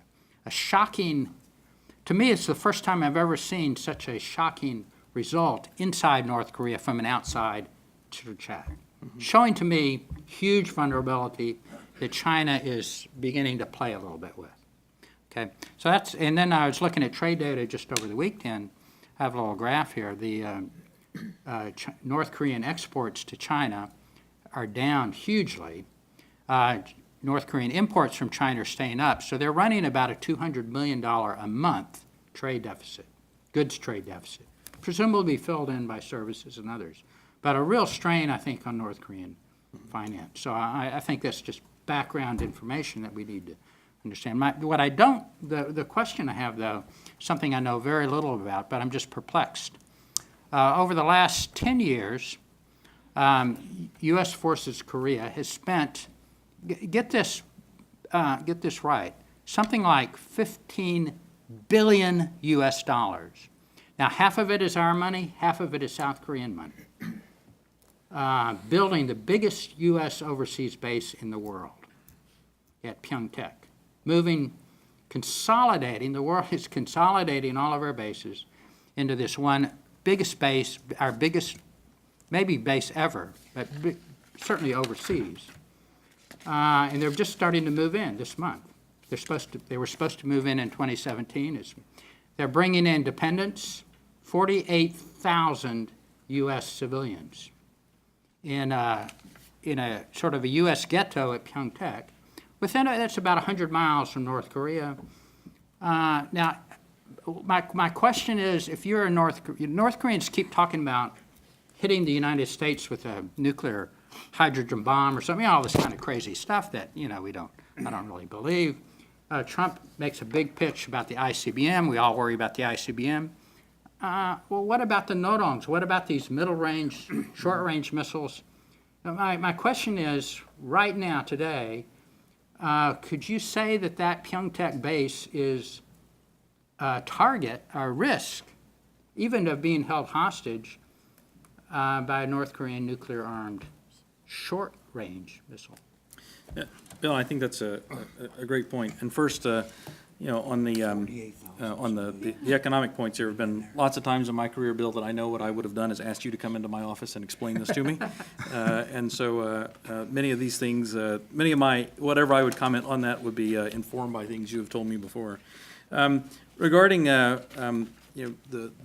risk that U.S. and allied assets are at in South Korea, it really highlights 2 very important things. First, it does highlight that while it is easy in the United States for us to pay a lot of attention to the nuclear, to the ICBM program, and it's certainly worth a lot of attention, we shouldn't in any way undersell or pay less attention to the theater ballistic missiles that put U.S. allies and U.S. forces at risk every single day.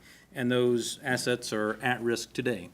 Which also highlights the importance of, and I don't want to speak for the policy community, but highlights the importance of the emphasis that we're placing on ballistic missile defense, whether it's through THAAD or other systems in the region. There is North Korea's regional ballistic missile threat is very real. It is certainly a viable threat today. And something that we're confident we have to be protecting against today as well as in the future. And so that highlights the reason for the importance we place behind those systems and the reason we'll continue to place so much emphasis on those systems. Thank you, Larry. Let me follow up on a couple of points that Bill made. First of all, on the no-dongs. Since 2010, I continually read statements from U.S. officials that the U.S. government estimates that North Korea has 10 to 20 nuclear warheads in its stockpile. Now, I have been seeing this figure for 7 years now. In, I think, February 2016, U.S. leading nuclear experts went to Beijing for a conference. Siegfried Heckard, I think David Albright was in that group, and they were briefed by China's leading authority on uranium enrichment program. And according to the Wall Street Journal, the Washington Post, and some other press reports, he told them, your estimates are too low. That by the end of this year, and I think, again, this was in February 2016, he said by the end of this year, the North Koreans will have about 40 warheads. I assume these would be mainly warheads for the no-dongs. But which of these figures now should we really take as closer to the actuality? What the Chinese have been saying, or the 10 to 20 figure that we have been hearing from U.S. officials for the last 7 years? Now, on the oil, we know the Bush administration talked to the Chinese about an oil cutoff. We know the Obama administration held these discussions with the Chinese, albeit all of these in private, reported through press leaks. I assume the intelligence community has provided policymaking officials with estimates of what kind of impact a complete international oil cutoff, primarily Chinese, would have on North Korea if it was instituted. Could you tell us anything about what you have estimated in terms of that kind of impact? Sure. So first, whether the right figure to believe is the Chinese figure or the figure you hear from U.S. officials, you don't stay in my job very long by saying don't believe U.S. officials on a question like that. I'll tell you that what we know is that North Korea certainly has produced a handful of nuclear devices. They use some of those in testing. They continue to produce the fuel required, the material required for more weapons. And you can certainly assume that number continues to grow over time. I don't have an exact number that I can give you today, but certainly we're talking about a limited number of devices, and whether those are for the no-dong or for other systems, Kim Jong-un has certainly done a lot to try to emphasize the point that the warheads that North Korea is building will fit on a wide variety of the missile systems that North Korea produces. So whether that's for an ICBM or for shorter range missiles, certainly I think there's been a large North Korean effort to make sure that we understand that those will fit. As far as the impact of turning off, of China actually ending oil flows, I mean, without a doubt, that would have remarkable consequences for North Korea. As Bill mentioned, right, the very thought of just rumors of restrictions in the flow of oil caused significant price changes in Pyongyang for gasoline, and so that certainly suggests that a complete cutoff would have pretty remarkable and probably devastating impact. One follow-up question on that. Part of the gas shutdowns and gasoline prices increase came after the Global Times editorial advocating that if North Korea conducted another nuclear test, China should cut off North Korea's oil. Now, the Global Times, while being a Communist Party newspaper, sometimes says its own opinions, doesn't always toe the government's line. I have been told, however, that that editorial quote came from the top, unquote. In other words, came from the top echelon of China's leadership. Right. Can you tell us anything about that? You know, what we've certainly seen over the past couple of months is increasing efforts by China to make sure that it is first enforcing the UN Security Council resolutions that are already in effect, and second, to make sure that that they were sending a sufficiently, from Beijing's perspective, sufficiently strong and clear message to North Korea that if North Korea continues down a path of continuing to conduct these provocative acts, be they an ICBM test or a nuclear test, that the cost of that would to Pyongyang would continue to increase. So whether that article was directed from the top or not, it's certainly, I think, consistent with what we've seen from Beijing and from what Pyongyang was seeing from Beijing. Okay, Bill?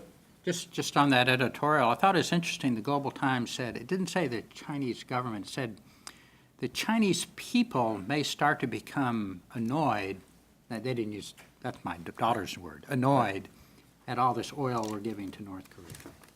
So it's the Chinese people. It gave a little bit of room for the government, but it's a kind of a threat to the Chinese government. Hey, what is our policy toward North Korea? Does it make sense? I thought that was a very interesting way they put it in the editorial. Thank you. Peter? Yeah, thank you for, Scott, for being here about it. I must say, there are two things that are just totally confusing about our intelligence community and our State Department and our public policy announcements, is that the Chinese are willing to put enough pressure on North Korea to absolutely achieve nothing, except for, well, they won't test a nuclear weapon. Well, for how long? It doesn't, they aren't, if you take today compared to 5 years ago, 10 years ago, 15, 20 years ago, they are not closer to denuclearization, which is supposedly which I know is our policy. The Chinese say it's in our policy, which makes absolutely no sense. If the Chinese, if it's just, oh, well, if they don't have nukes, then wouldn't it be nice? But if they do have nukes, we think it's good. That's certainly no indication that they're using economic leverage for any effect except for to get a headline in the New York Times saying they're doing something. That's number one. Number two, I don't understand whether you guys are talking to General Hyten or General Wilson or General Herensack or any of the Air Force generals that I talk to who have said, and I'm going to lay out what they've said at breakfast that I've hosted, including Bruce Klinger, who works here, who said that the South Koreans told them that the rockets they recovered from North Korean launches have 10,000 and 13,000 kilometer range, which hits Fulton, Missouri, and Miami, Florida. General Hyten has said the following: North Korea can range the entire continental United States with ballistic missiles. They've miniaturized their nuclear weapons. I don't know, and I'm quoting him, he says, I don't know whether or not they can mate those warheads successfully with a missile, but I wouldn't know that until they test one in the atmosphere. They've developed solid-fueled rockets, which don't give us much warning time when they're launched. And in February 11th, they launched rockets from a position which we had never seen them launch beforehand, including on a mobile launcher, which comes from China. And then we were told by David Sanger of the New York Times that the mobile launcher was a mining truck, which just coincidentally happens to be exactly the same size as the missile that the North Koreans launched from it. This is what's confusing. I think General Hyten, I've talked to him personally about this. I've hosted him for numerous events. The North Koreans have the capability of ranging the United States with ICBMs, yet almost every news article we say says they haven't gotten there yet. And the assumption that the American people are meant to draw from that is, go to bed and be quiet, don't worry about it, they can't hit Manhattan. Who cares? The fact is, they'll get there. As General Hyten says, it's a matter of physics and math. The question is, as my colleague, as Larry and William pointed out, they can hit Seoul, they can hit Tokyo, they can hit Guam probably. And the gentlelady from Hawaii, our congresswoman, she says, well, how come Hawaii's not protected? To me, it doesn't make any difference that at some point, do they launch an ICBM and we say, God, they now can do it. What does that change? I don't think it's going to, I mean, our policy should be either denuclearization or live with it, okay? And it should be either China will or will not step up. And what China seems to be doing is to get a nice story in the New York Times saying they're doing something, but don't do enough to actually change the North Koreans' mind, and don't do enough to change their policy, but don't do enough so much that you're actually gonna, as Joe said, don't do enough to actually, to the point where they'll run out of town and go across where they're gonna go. And will they absolutely not import any oil from China, not get any food, and grin and bear it and be tough, and the military will go down tubes because they don't want to get rid of their nukes? Then why do they want their nukes? The nukes are for regime survival. Why would they commit regime suicide? Unless, of course, the Chinese and the North Koreans are on the same page, and those weapons are for coercive military policy to force the United States and South Korea to divide the alliance, and eventually for the United States to withdraw our forces from the peninsula, which is what the North Korean objective has been all along. Thank you, Peter. Why don't you bring microphone to Don? Run over there. Oh, there's one? Okay. Don? Speak up, please. Thanks very much. I'm sorry, I missed most of your talk. I was parking my car to avoid a $140 It was brilliant. Anyway, again, as I said in the beginning of the first session, you know, when you come here from Seoul, all this talk seems so abstract and theoretical, because on the streets of Seoul, nobody thinks that Korean War II is about to break out. In fact, nobody really much talks about it, which is kind of odd. But I'm just pointing that as a random point. A couple of things, a couple of countries seem to have been omitted in this discussion, namely Russia and Japan. Russia has its own game to play with China. If China doesn't do, if China follows everything that we think China should do, how's Russia going to take advantage of this? Surely Russia would take advantage of it. That's one point. And the other point is Japan is not going to lie down for North Korea to be waging Korean War II either. Obviously, Article 9 is up for, I won't quite say it's up for grabs, but it's certainly under discussion, in question, let's say. And, I think there will be quite a severe reaction from there. So I'm simply raising the issue of these two countries, Russia and Japan, because I haven't heard the words Russia or Japan mentioned today. So perhaps these gentlemen here, who obviously have a lot of years of expertise, could comment on that. Thank you.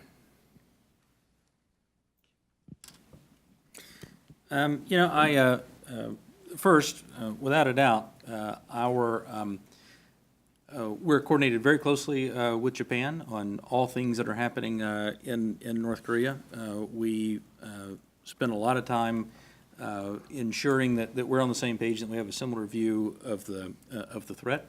And I know that my policy colleagues spend a lot of time with our allies in Tokyo, ensuring that that we have an approach that we understand and that we share in how we're going to deal with this with the concern here. And Japan certainly has a role to play in ensuring that that the region is protected. That comes from a ballistic missile defense standpoint to other pressure that we can apply to North Korea. Russia is a more difficult question to answer about how well we're able to coordinate on North Korea issues. And I think, as everybody here knows, that's over the past decade has fluctuated quite a bit, or the past 2 decades now, in how closely we're able to coordinate our approach with Moscow and how closely it's coordinated today. But I would say that as we have seen from everything from tweets that the president has made to other sources as well, there's certainly a larger role for Russia to play in helping apply the maximum pressure that we can apply to North Korea, and in recognizing that that we all have a role to play in ensuring that it's adhering to UN Security Council resolutions and adhering to international laws. Thank you, Tom. I just was wondering if to pressure Chinese more than we have so far. Trump said recently China worked hard, but it didn't work, but we will resolve the issue alone. Now, what worked in the past, during first George W. administration, when Chiang Jae-min came to the United States, he invited him down to Crawford, Texas. And Chiang Jae-min and China as a whole were saying, North Koreans do not listen to us and our influence is limited.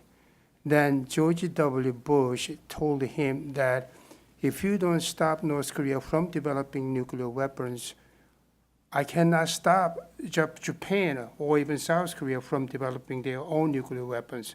That really had a hard hit on the Chinese. And since then, Chinese really started acting in cooperation with the United States. That led to opening convening of six-party talks, by the way.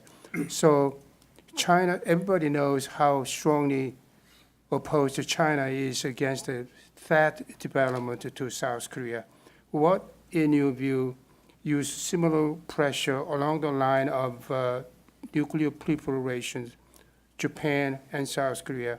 Before that, what if if the United States and South Korea decide to redeploy tactical nuclear weapons to South Korea? Would that have an impact? Yeah, I think the, rather than, I don't want to limit the space of my policy colleagues whatsoever here, but what I would say is this: without a doubt, Beijing understands that the implications of North Korean, of a demonstrated, successful, thriving, prospering North Korean nuclear program, with a demonstrated capability to hold the United States at risk, or an expanded capability to hold our regional allies at risk, that China understands the implications of that and the implications that that has for other countries in the region hoping to develop their own nuclear weapons programs. And Beijing certainly wants to avoid that. It's one of the many factors that Beijing considers when they think about the reasons that a denuclearized Korean peninsula is in Beijing's interest as well as in the interest of the United States and others in the region.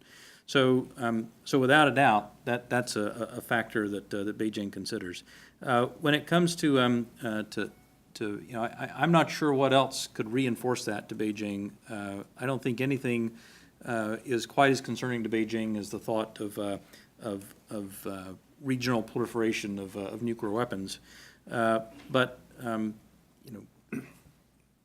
Beijing has certainly demonstrated over the past couple of years that they are willing to do more. It's still, it's not enough to achieve the objectives that we want, but I'm not even sure that, I don't know exactly how that risk calculus works in Beijing, but I'm not sure how you get to the point that you say, here are the risks that are building up, and that Beijing would rather have a collapsed North Korean state, which is sort of where Beijing begins to make that trade-off on some of the other pressure points that they consider adding now. Kai, say something when you see something, because speak out. Step back a little bit. Yeah. I'm a mariner person. Been a mariner for 40 years. I think we missed a chance. I'd like to balance things a little bit. When the North Koreans sank the South Korean corvette, that's a significant warship, folks. That's 300 and some odd feet long, a couple hundred people died, and we did nothing about it. My advice, had I been part of the National Security Council, nobody asked me, but I would have put Tomahawks into that submarine base, and they would have never operated a submarine out of that base ever again. What about you? But why aren't we doing, at least stepping on the edges of this? Is it because we are concerned of the few weapons they do have, taking out Pyeongtaek, where I used to fly from with VQ-1? Yes, that's what we're worried about. I wouldn't want to relitigate, what the United States did or didn't do after the Chonan incident, and I wouldn't want to try to explain what my policy colleagues, what choices they made at the time. But I can tell you that today, in all of the policy discussions that I'm involved with today, I have never seen evidence that the United States chose not to do something or chose to behave differently because of North Korea's nuclear weapons that they currently possess. So, and that extends, again, I've been in both the Obama and Trump administrations, and in neither of those contexts have I seen us limit our actions because of North Korean nuclear weapons. Peter? Yeah, Peter, you. I'm wondering two things. One, why are we shooting down the test missiles? Good practice for us. And the other is, can you comment on Project Azorian style recoveries either by the United States or by South Korea? Well, this is one of the times, again, having a senior intelligence official here is just the worst thing ever because, there's not a lot that I can say about why we would or wouldn't shoot down a ballistic missile test. I'd leave that to not only the policy community, but also lawyers about what's acceptable and what isn't within international law. And as far as, recovery things, I can't comment on those either. Grace?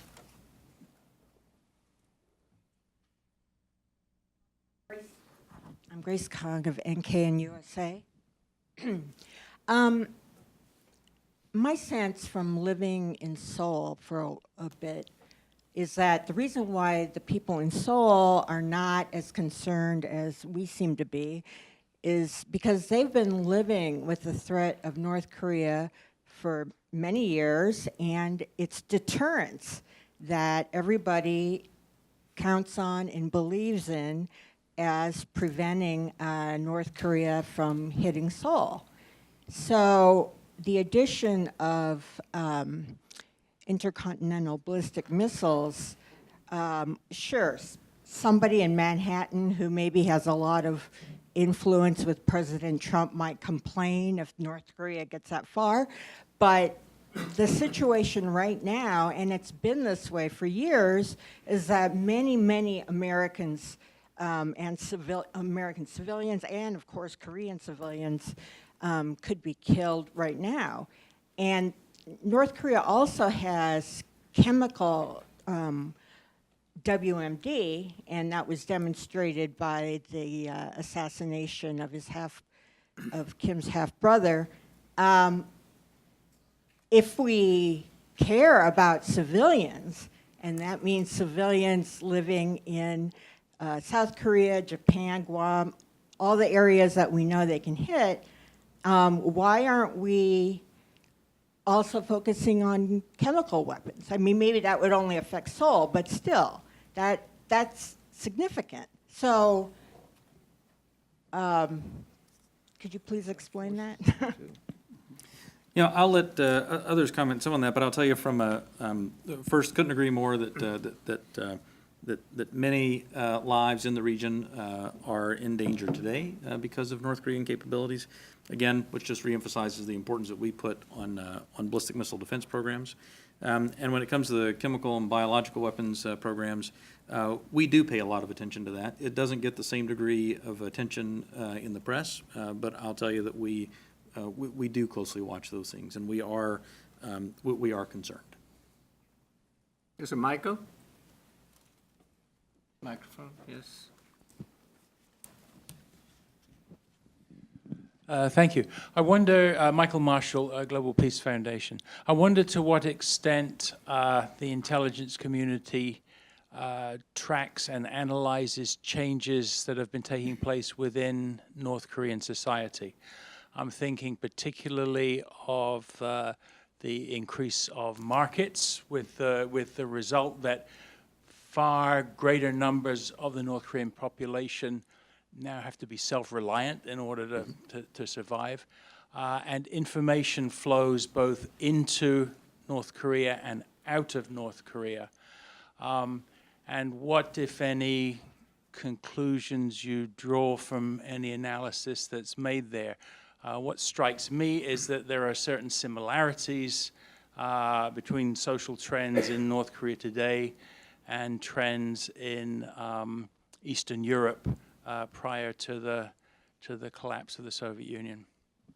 Without a doubt, we certainly we watch social trends in North Korea, but I do have to point out that North Korea is a difficult target to understand. North Korea remains remarkably closed. It is, when it comes to understanding real societal trends, right? Not those things that that you may be able to glean from the media, or not those things that you may be able to glean even from just walking around Pyongyang, but to be able to understand much deeper in North Korea what's happening. It's a remarkably difficult target to understand well.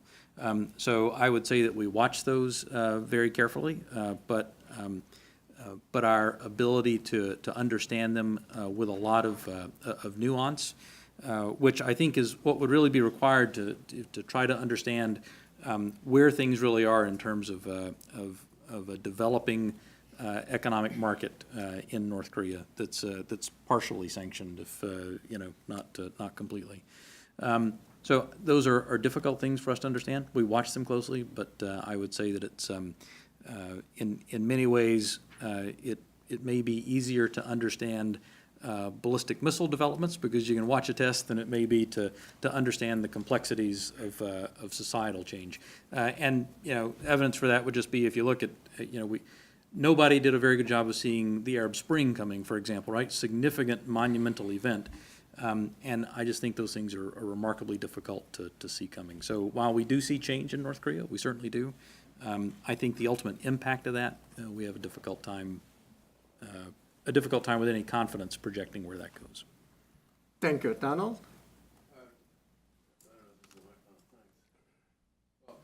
In response to one question, the conventional wisdom has always been that if the U.S. attacked a North Korean base, the North Koreans could just unload an artillery barrage, let alone missiles, on South Korea. I don't know if that conventional wisdom is really true. Another piece of conventional wisdom is if North Korea did launch a missile against the United States, the U.S. would, inundate North Korea and, flatten a lot of targets in North Korea. So we have those two pieces of conventional wisdom. But one thing I'm wondering about is how, speaking of conventional, how good is the North Korean army in terms of conventional strength? We hear that although they get food that other people don't get, they're underfed as well. Their uniforms are old, their equipment is antiquated, rusting, and they're not able to practice aerial, they're not able to fly as many hours as they really should. So we've had incidentally, three defections in the last couple of weeks across the DMZ. 3 defections is maybe not a high figure, but it's interesting that they have 3 defections in short order of North Korean soldiers. So if you could give us your assessment of the North Korean conventional military strength, forget the missiles and the nukes. Perhaps the more immediate threat is the North Korean army, the Korean People's Army. So if you could give your assessment of how they're doing in terms of morale, equipment, training, et cetera. Thank you. Yeah, I think there are multiple aspects of that question. And one of them is if you just were to look across a general survey of the North Korean conventional military, what's its state of readiness or training or materiel readiness, and the answer to that would probably be fairly low in terms of actual proficiency, actual time spent training on measures of military effectiveness for modern warfare. But having said that, that doesn't mean that the threat isn't quite real, because you simply put long-range artillery into the equation and look at what long-range artillery from North Korea, what it can range in Seoul, and the impact that could have. And it means that even if pilots aren't getting the flight hours that we would think that you need to get in order to be proficient, there's still a significant and a very large conventional toll that North Korea could bring to bear in any sort of conventional conflict. So I would say that it's an unbalanced answer, because in many places, again, the degree of technical sophistication or even of training proficiency is not very high. That doesn't mean that there aren't elite units who do much better, and that there aren't capabilities that North Korea can bring to bear that have an asymmetric impact that aren't measured as easily just in terms of numbers or flight hours. Larry? Yeah. Okay, Bill. Yeah, Scott, I think of you, I must admit, I think of you more of a China guy than a North Korea guy. But you're doing well in North Korea. Thank you. Very well. Thank you. Yeah. But my question regards, it's a little kind of philosophical maybe, but we have, it's so frustrating to me because it seems to me that there's China and the U.S. don't need to have an argument over Korea, fundamentally. I mean, we had a huge argument in 1950, resolved terribly in that war. Ever since, you can see the dichotomy. They're worried about us having a military in North Korea on the Yalu River. We want, well, I don't know what we want. We want Asia pivot. We want a big influence in Asia, and we collide over Korea. It doesn't have to be that way. This is what's so frustrating.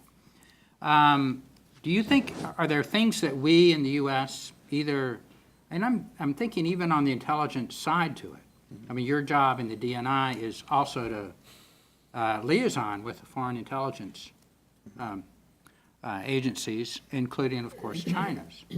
Do we effectively talk to China about North Korea in ways that we could assure them that our interests are not, to fence off China, that our interests in Korea are only unification, a positive unification, prosperous Korea, no threat to China? Korea is no threat to China. I mean, come on. Why should the Chinese say that way? Well, they think that way because we have, our military even sometimes talks that way. We're in Osan, we're gonna, the Korean alliance, our U.S.-Korea alliance is sometimes spoken of as something other than North Korea. As something as our posture in Asia depends on our alliance with Korea. Well, if that's the case, then the Chinese kind of rightfully think that we're sitting in Korea, fencing off China. Doesn't seem like we do a very good job of convincing China. Maybe they're unconvincible. Maybe it's just a pipe dream. But do you think we do enough with China to convince them that reformed North Korea is no threat to them or to us, and that therefore we should work really hard to change that regime? Yeah, Bill, given your first comment that I'm more of a China guy than a Korea guy, thank you for a China question. There's certainly the degree of diplomatic engagement that we have with Beijing now, and over the past 4 or 5 years, has been remarkably deep, remarkably robust, and there are lots of opportunities that we have to send that message. I think that has been a message that diplomatically we've tried to send. I think, from Beijing's perspective, right, Beijing always is sort of a worst-case scenario planner in these things. And it's pretty easy if you're Beijing to pretty quickly run to a dark corner and assume that whatever it is that the United States is doing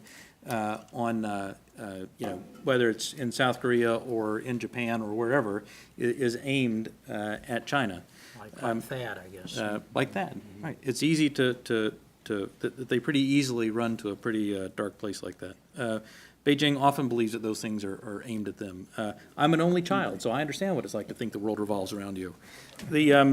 So it's, I think we have many opportunities to message that. I think that we are trying to message that, but the receptivity that Beijing will have to that, I think will always be a problem. I just think it will be difficult to get to a place where Beijing really can genuinely believe that U.S. military presence anywhere in East Asia isn't ultimately aimed at China.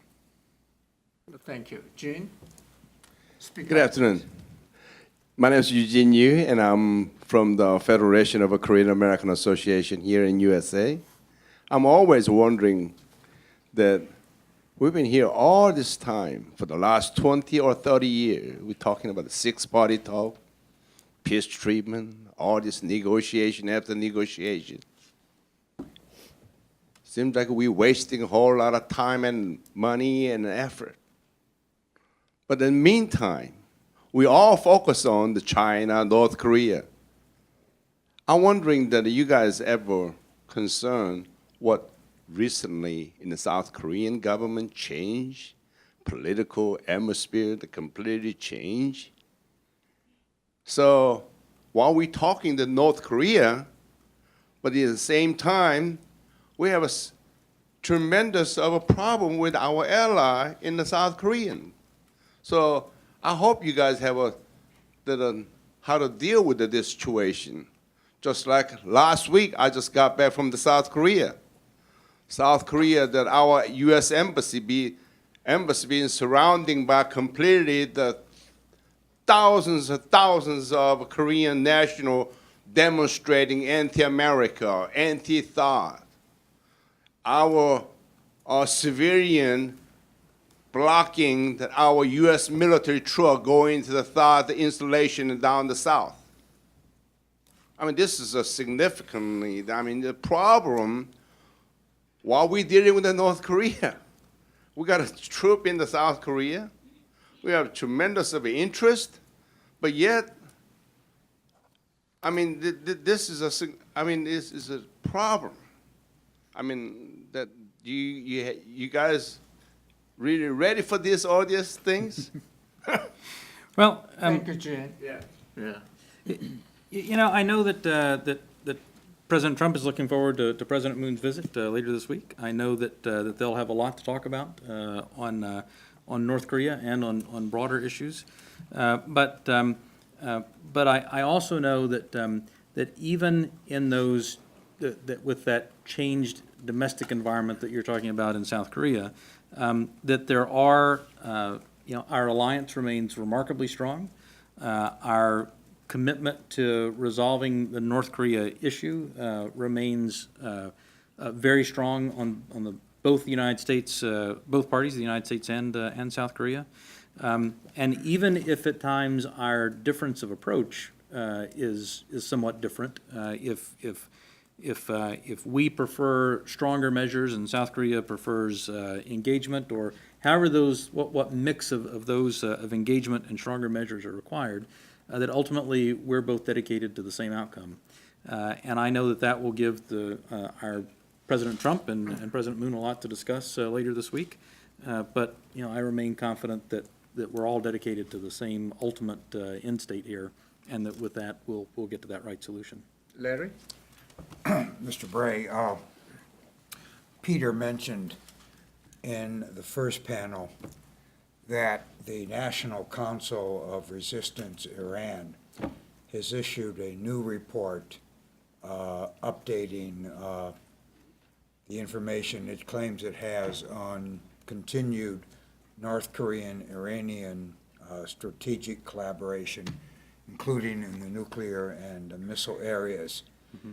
And I've also seen reports that the North Koreans are providing some significant assistance to Assad's forces in Syria, which clearly would come through Iran if that's the case. In the aftermath of the Iranian nuclear treaty, can you tell us anything about where this North Korean-Iranian strategic relationship is now? And has there been any new developments in it since the Iran nuclear treaty was signed? I think that just at a broad level, my comment on that would be that that we look very closely for any type of cooperation on nuclear programs or ballistic missile programs that North Korea may have with any country. When it comes to its nuclear program today, despite the fact that in the past there were some connections between North Korea's nuclear program and some foreign programs, there's not a connection that North Korea has today with foreign nuclear weapons programs. So we're always concerned and always watching for evidence of or any indications of proliferation of nuclear weapons capability to or from North Korea. But right now, we just don't see it today. Thank you. Grace? Yes, I just want to point out another thing that is missing from the conversation, in addition to the elimination, the need to eliminate chemical WMD, and that is North Korea's crimes against humanity.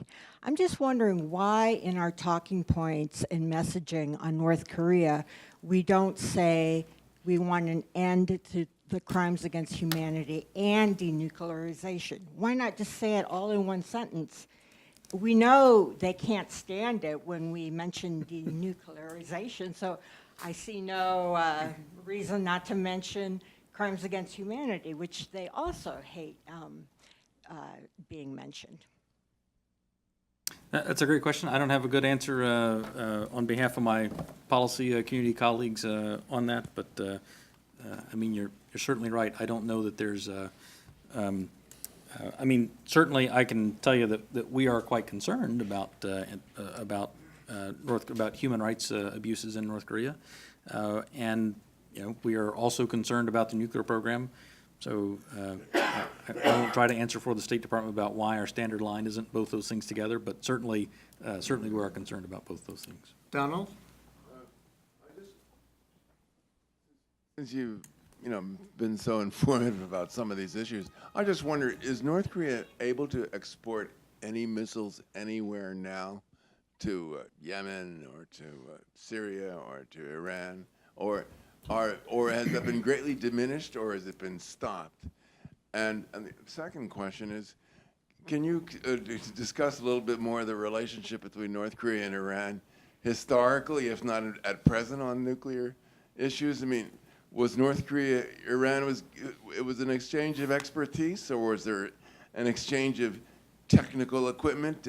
Iranian engineers are said to be witnessing North Korean missile launches, maybe not literally every time, but they have been said to be there on hand witnessing what's going on. So what's going on now? And can you discuss what's going on now and what was going on in recent history? Missiles and nukes, or just nukes? I beg your pardon? Missiles and nukes, or just nukes? Oh, why not? Oh, well, I was discussing both. I mean, export of missiles, but also the exchange of nuclear technology, nuclear material. The highly enriched uranium program originally came from Iran to North Korea, as I understand it, and my understanding could be, of course, very wrong. Pakistan.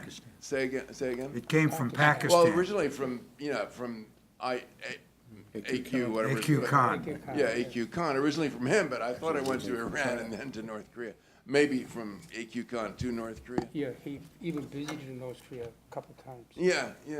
Okay, well, anyway, Okay, if you could just sort of review this Yeah. history Okay, and maybe straighten it out in my mind and some of the minds of some of those people here. Yeah, there's not a whole lot else, unfortunately, I can add on North Korea, Iran today on its relationship. It's but on ballistic missile exports, I'll tell you that we certainly, right, as a longtime intelligence professional, I'll tell you, never is a word that we don't use, and to say something absolutely does not happen would be difficult for us to say, but when it comes to North Korean ballistic missile exports, those would certainly be a violation of existing UN Security Council resolutions. So that's something that we watch for very carefully. And I would say that that North Korea's ability to do so is greatly diminished, if not eliminated, today. Okay, So there's no North Korean cooperation with Iran on their ballistic missile programs of any Okay, kind? one by one. Well, that's what I'm asking. Yeah, okay. Because it sounds like there is none, but I don't think you're saying Okay, that. we'll see that. Tom? There's a difference between exporting Okay, the we talk so much hardware versus about the expertise. Yeah, and I was referring to dialogue and nuclear cooperation between the United States and China. Just last week, we had renewed, or we continued with the SED, which has been a long time, which began during the Obama administration. Trump administration never talked about this format of a dialogue in particular, but they had it yesterday, and during which the U.S. side made it very clear to the Chinese side that the threat of North Korea is number one high priority for the Trump administration. Now, I watched the joint press conference with Tillerson and Mattis right at the end of the dialogue, and I didn't see anything new from the previews. I didn't learn anything new from their press conference. Did you? Did you have something new, different, other than continuity of the format of a dialogue? No, I don't think that I have a lot to add. Certainly couldn't say it any better than Secretary Mattis or Secretary Tillerson, summed up their meetings. But I think what's important is that we do have high-level dialogues between these secretaries and their Chinese counterparts, and that they are discussing difficult, challenging issues and having a good and forthright exchange on those. And that's, I think, that's a positive thing for our relationship, that we're able to discuss those difficult challenges. Okay. Follow up. Are we engaged in anything near that intensity diplomatically with the Russians as we are with the Chinese? Victor Chai, in his book Impossible State, when he talks about the other participants in the four-party talks, the section on Russia is interesting because he admits the Bush administration viewed Russia in the six-party talks as an afterthought, that they concentrated solely on China, almost solely on China. I think dealing with Putin that way was a big mistake. And I think we did that with him too often on too many issues, and we've subsequently started to pay a big price. And I'm wondering if we have realized that and are giving Russia more attention now in our diplomacy with North Korea. We've certainly emphasized throughout our diplomatic relationships throughout the world on the importance that we place on the North Korea issue at this point. We've emphasized that with partners, with allies, with non-partners alike.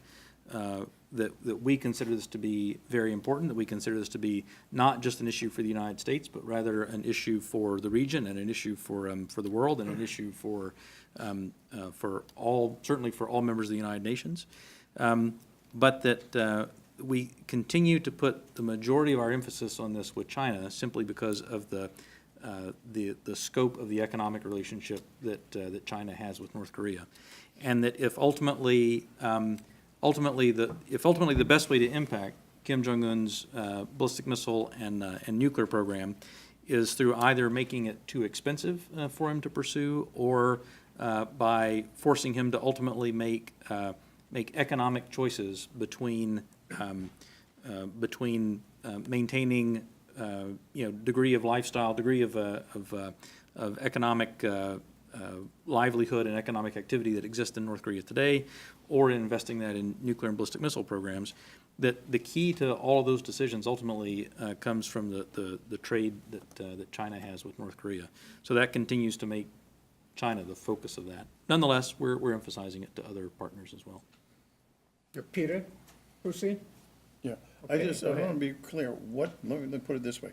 What level of cooperation is there between North Korea and Iran on ballistic missiles of all kinds?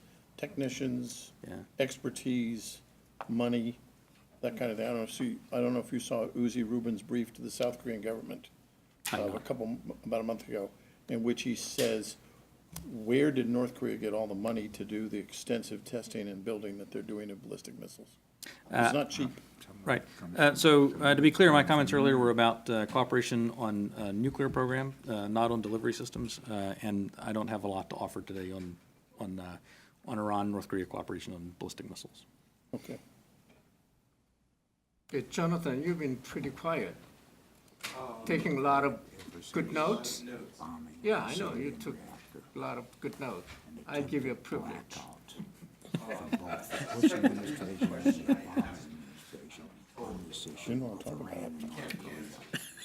Okay, that's exactly what I want.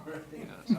I think Peter kind of hit the subject I was most interested in, and that was whether or not there is any evidence of North Korean cooperation on either ballistic missile development or its nuclear weapons program. But let me put those aside since you've already kind of answered those questions. What about on conventional military? Does China continue to, or is China providing any support, any cooperation with conventional military? Russia, any other countries that perhaps that are perhaps cooperating with Korea on its conventional military capabilities? Now, I mean, there's always, I'm sure things that you could find that are dual-use capabilities that someone could find and point to and say there's some degree of support there. But when it comes to direct assistance to a conventional military program, neither from Russia or from China. So would it be your assessment therefore, that on the whole, the sanctions, the UN sanctions regime, coupled with the United States sanctions regime, are pretty much succeeding in containing any kind of foreign cooperation or blocking foreign cooperation on any other conventional or nuclear or any other WMD program North Koreans are undertaking? They're certainly having an impact. Certainly having an impact on That that. doesn't say that they've stopped any kind of foreign cooperation. I would say that, as far as cooperation with North Korea to develop North Korean nuclear, ballistic missile, or conventional capabilities, I think they have been quite effective. Thank you, Jonathan. Stand up. Microphone to this young gentleman. Yeah, you've been raising, where's the microphone? When was that? Okay. But since then, has that stopped? To my knowledge. Thank you. My name is Bong Hali from NK USA and New York University. So in regard to the North, so I think the seniors and gentlemen around here, so they actually mentioned about how North Korean could actually afford their nuclear proliferation, and how did they really financially, technologically, could they afford it? The previous speakers in the other events, they were actually discussing about it, and they actually gave some kind of hint that not only North Korea was actually sending off their workers to abroad and try to make them as for the lack of better terms, like work slaves to in the foreign countries, but actually there's an insinuation that China was actually backing up in the low-profile level, technologically and financially, for the proliferation of nuclear. The capabilities in North Korea as part of the maintain it as a buffer state against United States. So my concern or question is that since we know that 90% of the North Korea's economy is depending on the Chinese trade, probably oil, probably coals, like something like that. Is there a possibility or feasible assumption that there is a connection of support from China to maintain North Korean regime?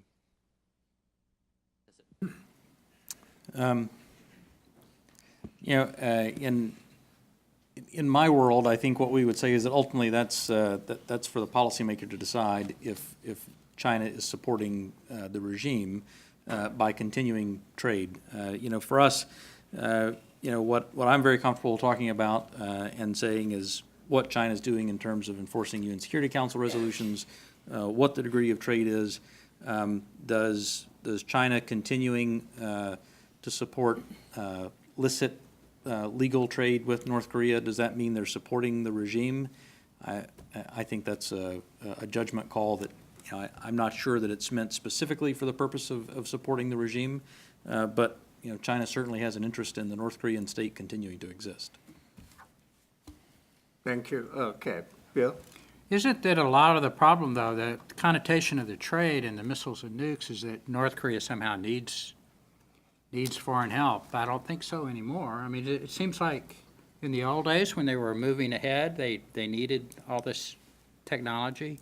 But would it be fair to say now that North Korea is pretty darn self-reliant in creating nuclear weapons and in missiles? That's why they're helping the Iranians. I think that's right. In Get fact, paid to do I it. think that they, as we've seen every technological challenge that we've seen North Korea come across, we've seen them find some way to work through that. I mean, we're not So I talking think in- about 2020 technology, we're talking about 1960s technology. Right. It's not that hard, right? It's expensive, but even the expense side of it, if it's part of their planned economy, it's not a matter, they force feed the planned economy. They don't have, I can't imagine they run out of money for missiles. That's part of the command economy. They'll run out of food or something else, but it's not like they need to go hire people to work on their missiles. The economy doesn't You work got it that way. completely wrong, Bill. It's the Iranians are paying them to help the Iranians. It used to be the Iranian ballistic Okay, missile do you wanna- program was better do- than the North. Do you want to Now prove it's that? the other way around. Okay, let me prove it. Why don't you prove this? Uzi Rubin's, You are so full of facts and figures. Uzi Rubin's paper that he delivered to the South Korean Ministry of Defense. I don't know who Peter which he's now- Uzi is, right? So, Uzi Rubin is the father of the Aero Ballistic Missile Defense Program in Israel and former director of the Missile Defense Office in Israel. Now, he delivered, it's public, it's been published, it's his paper that he delivered to the Ministry of Defense in Seoul at their invitation about the cooperation between Iran and North Korea. today? It was Donald, about 3 weeks ago. I mean, speak loud, please. We're getting to the question that I was trying to get at earlier, and I never can quite understand about the relationship between Iran and North Korea on the nuclear issue. And, all these engineers that go to North Korea to observe what's going on, Iranian engineers, and what is North Korea giving Iran? Are they giving some technical material? Not big stuff, but stuff that can be shipped in a simple package that might come in handy. What is Iran actually giving North Korea? We speculate about this, but I don't really have it clearly in my mind. As some of you may have it clearly in your minds. I don't have it clearly in my mind, and I'm wondering if you could simply explain who is giving what to which side on the nuclear program and the missile program too. Why not? But I'm particularly curious about the nuclear program. All I can say today is we simply don't see an ongoing relationship to support the nuclear program, North Korea's nuclear program. You don't think that there's anything going on between them now? Not currently. I beg your pardon? Not currently. But everybody knows that North Korea used to supply missiles to Middle Eastern countries, including Pakistan and Syria and Iran in all your days. Now, we also know North Korea tried to supply nuclear technology to Syria. They were building almost identical building. Israelis. We know that happened, but I have no idea what's going on now, today. And you don't think North Korea is giving anything on terms of nuclear program to Iran, or Iran is giving anything to North Korea right now? There's not anything I can add to what I've said already. Okay, Guy, you have something to add?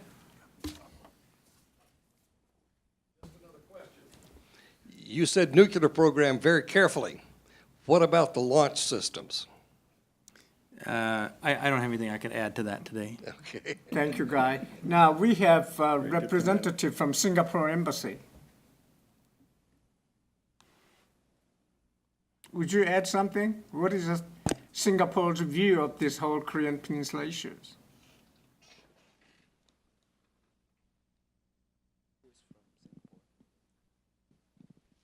All right, fine. Michael? Okay, would you speak microphone over there?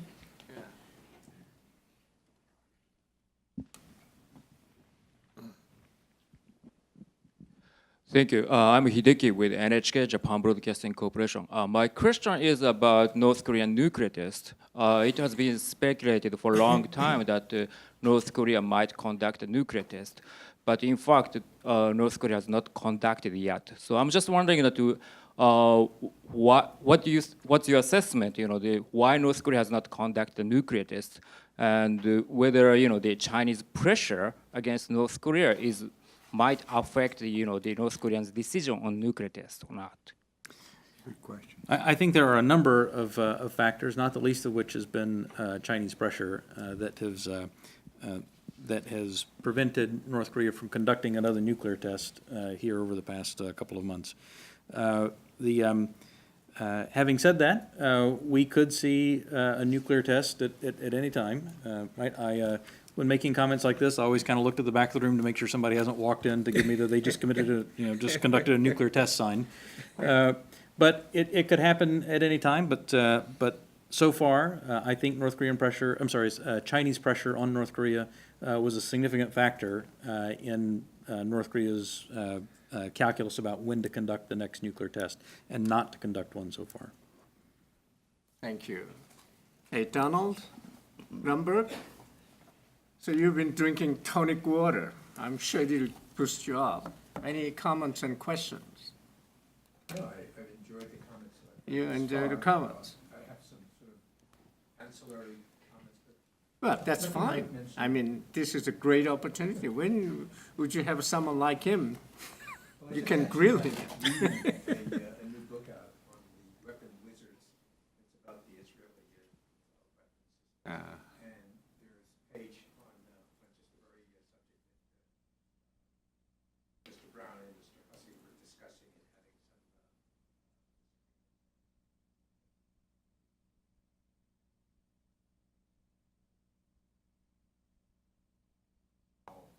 And even Assad. How lasting it is conjecture. I guess is that none of that stuff goes away unless it's actually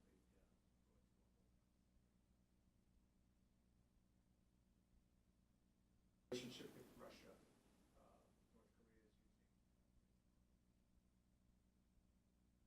to pay back monies to Russia.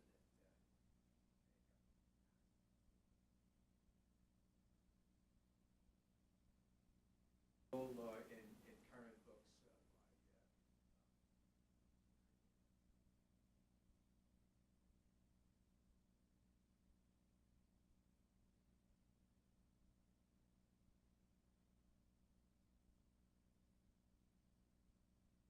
out there, it's just a matter of where you're putting you're casting your focus. How wide is it? If it goes wide enough, you'll definitely get stuff.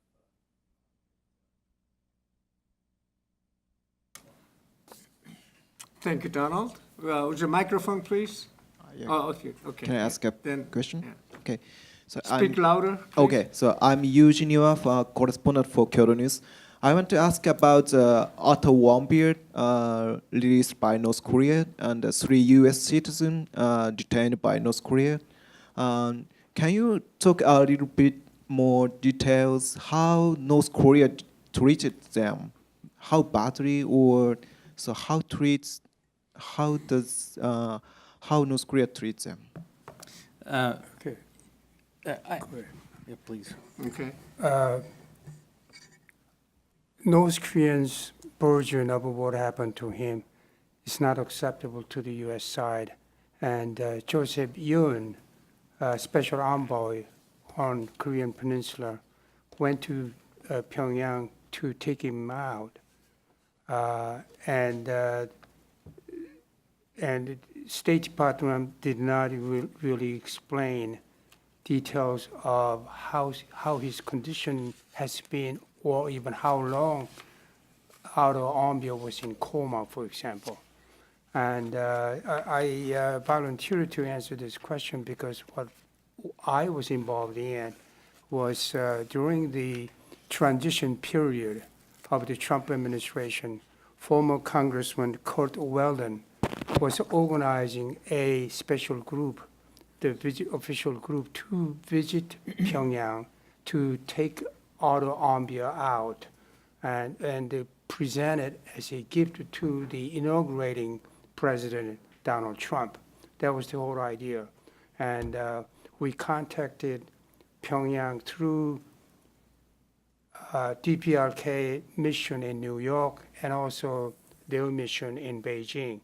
These guys recommended for our visit, but nevertheless, Pyongyang never issued invitation, so we couldn't go.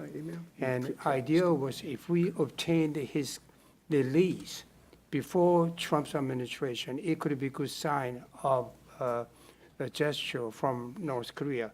But now, after Onbir was released, and I guess they could not invite us because he was in coma at that time. Obviously, he was in coma, and they didn't know what to do with it. That's suspicion. I don't have any proof, but proof is we tried, and North Koreans never eventually invited us to Pyongyang. That's all I can tell you. Good, that will be the next chapter. Ladies and gentlemen, let's give to Scott Bray a big round of applause. Thank you very much. Very much. For that matter.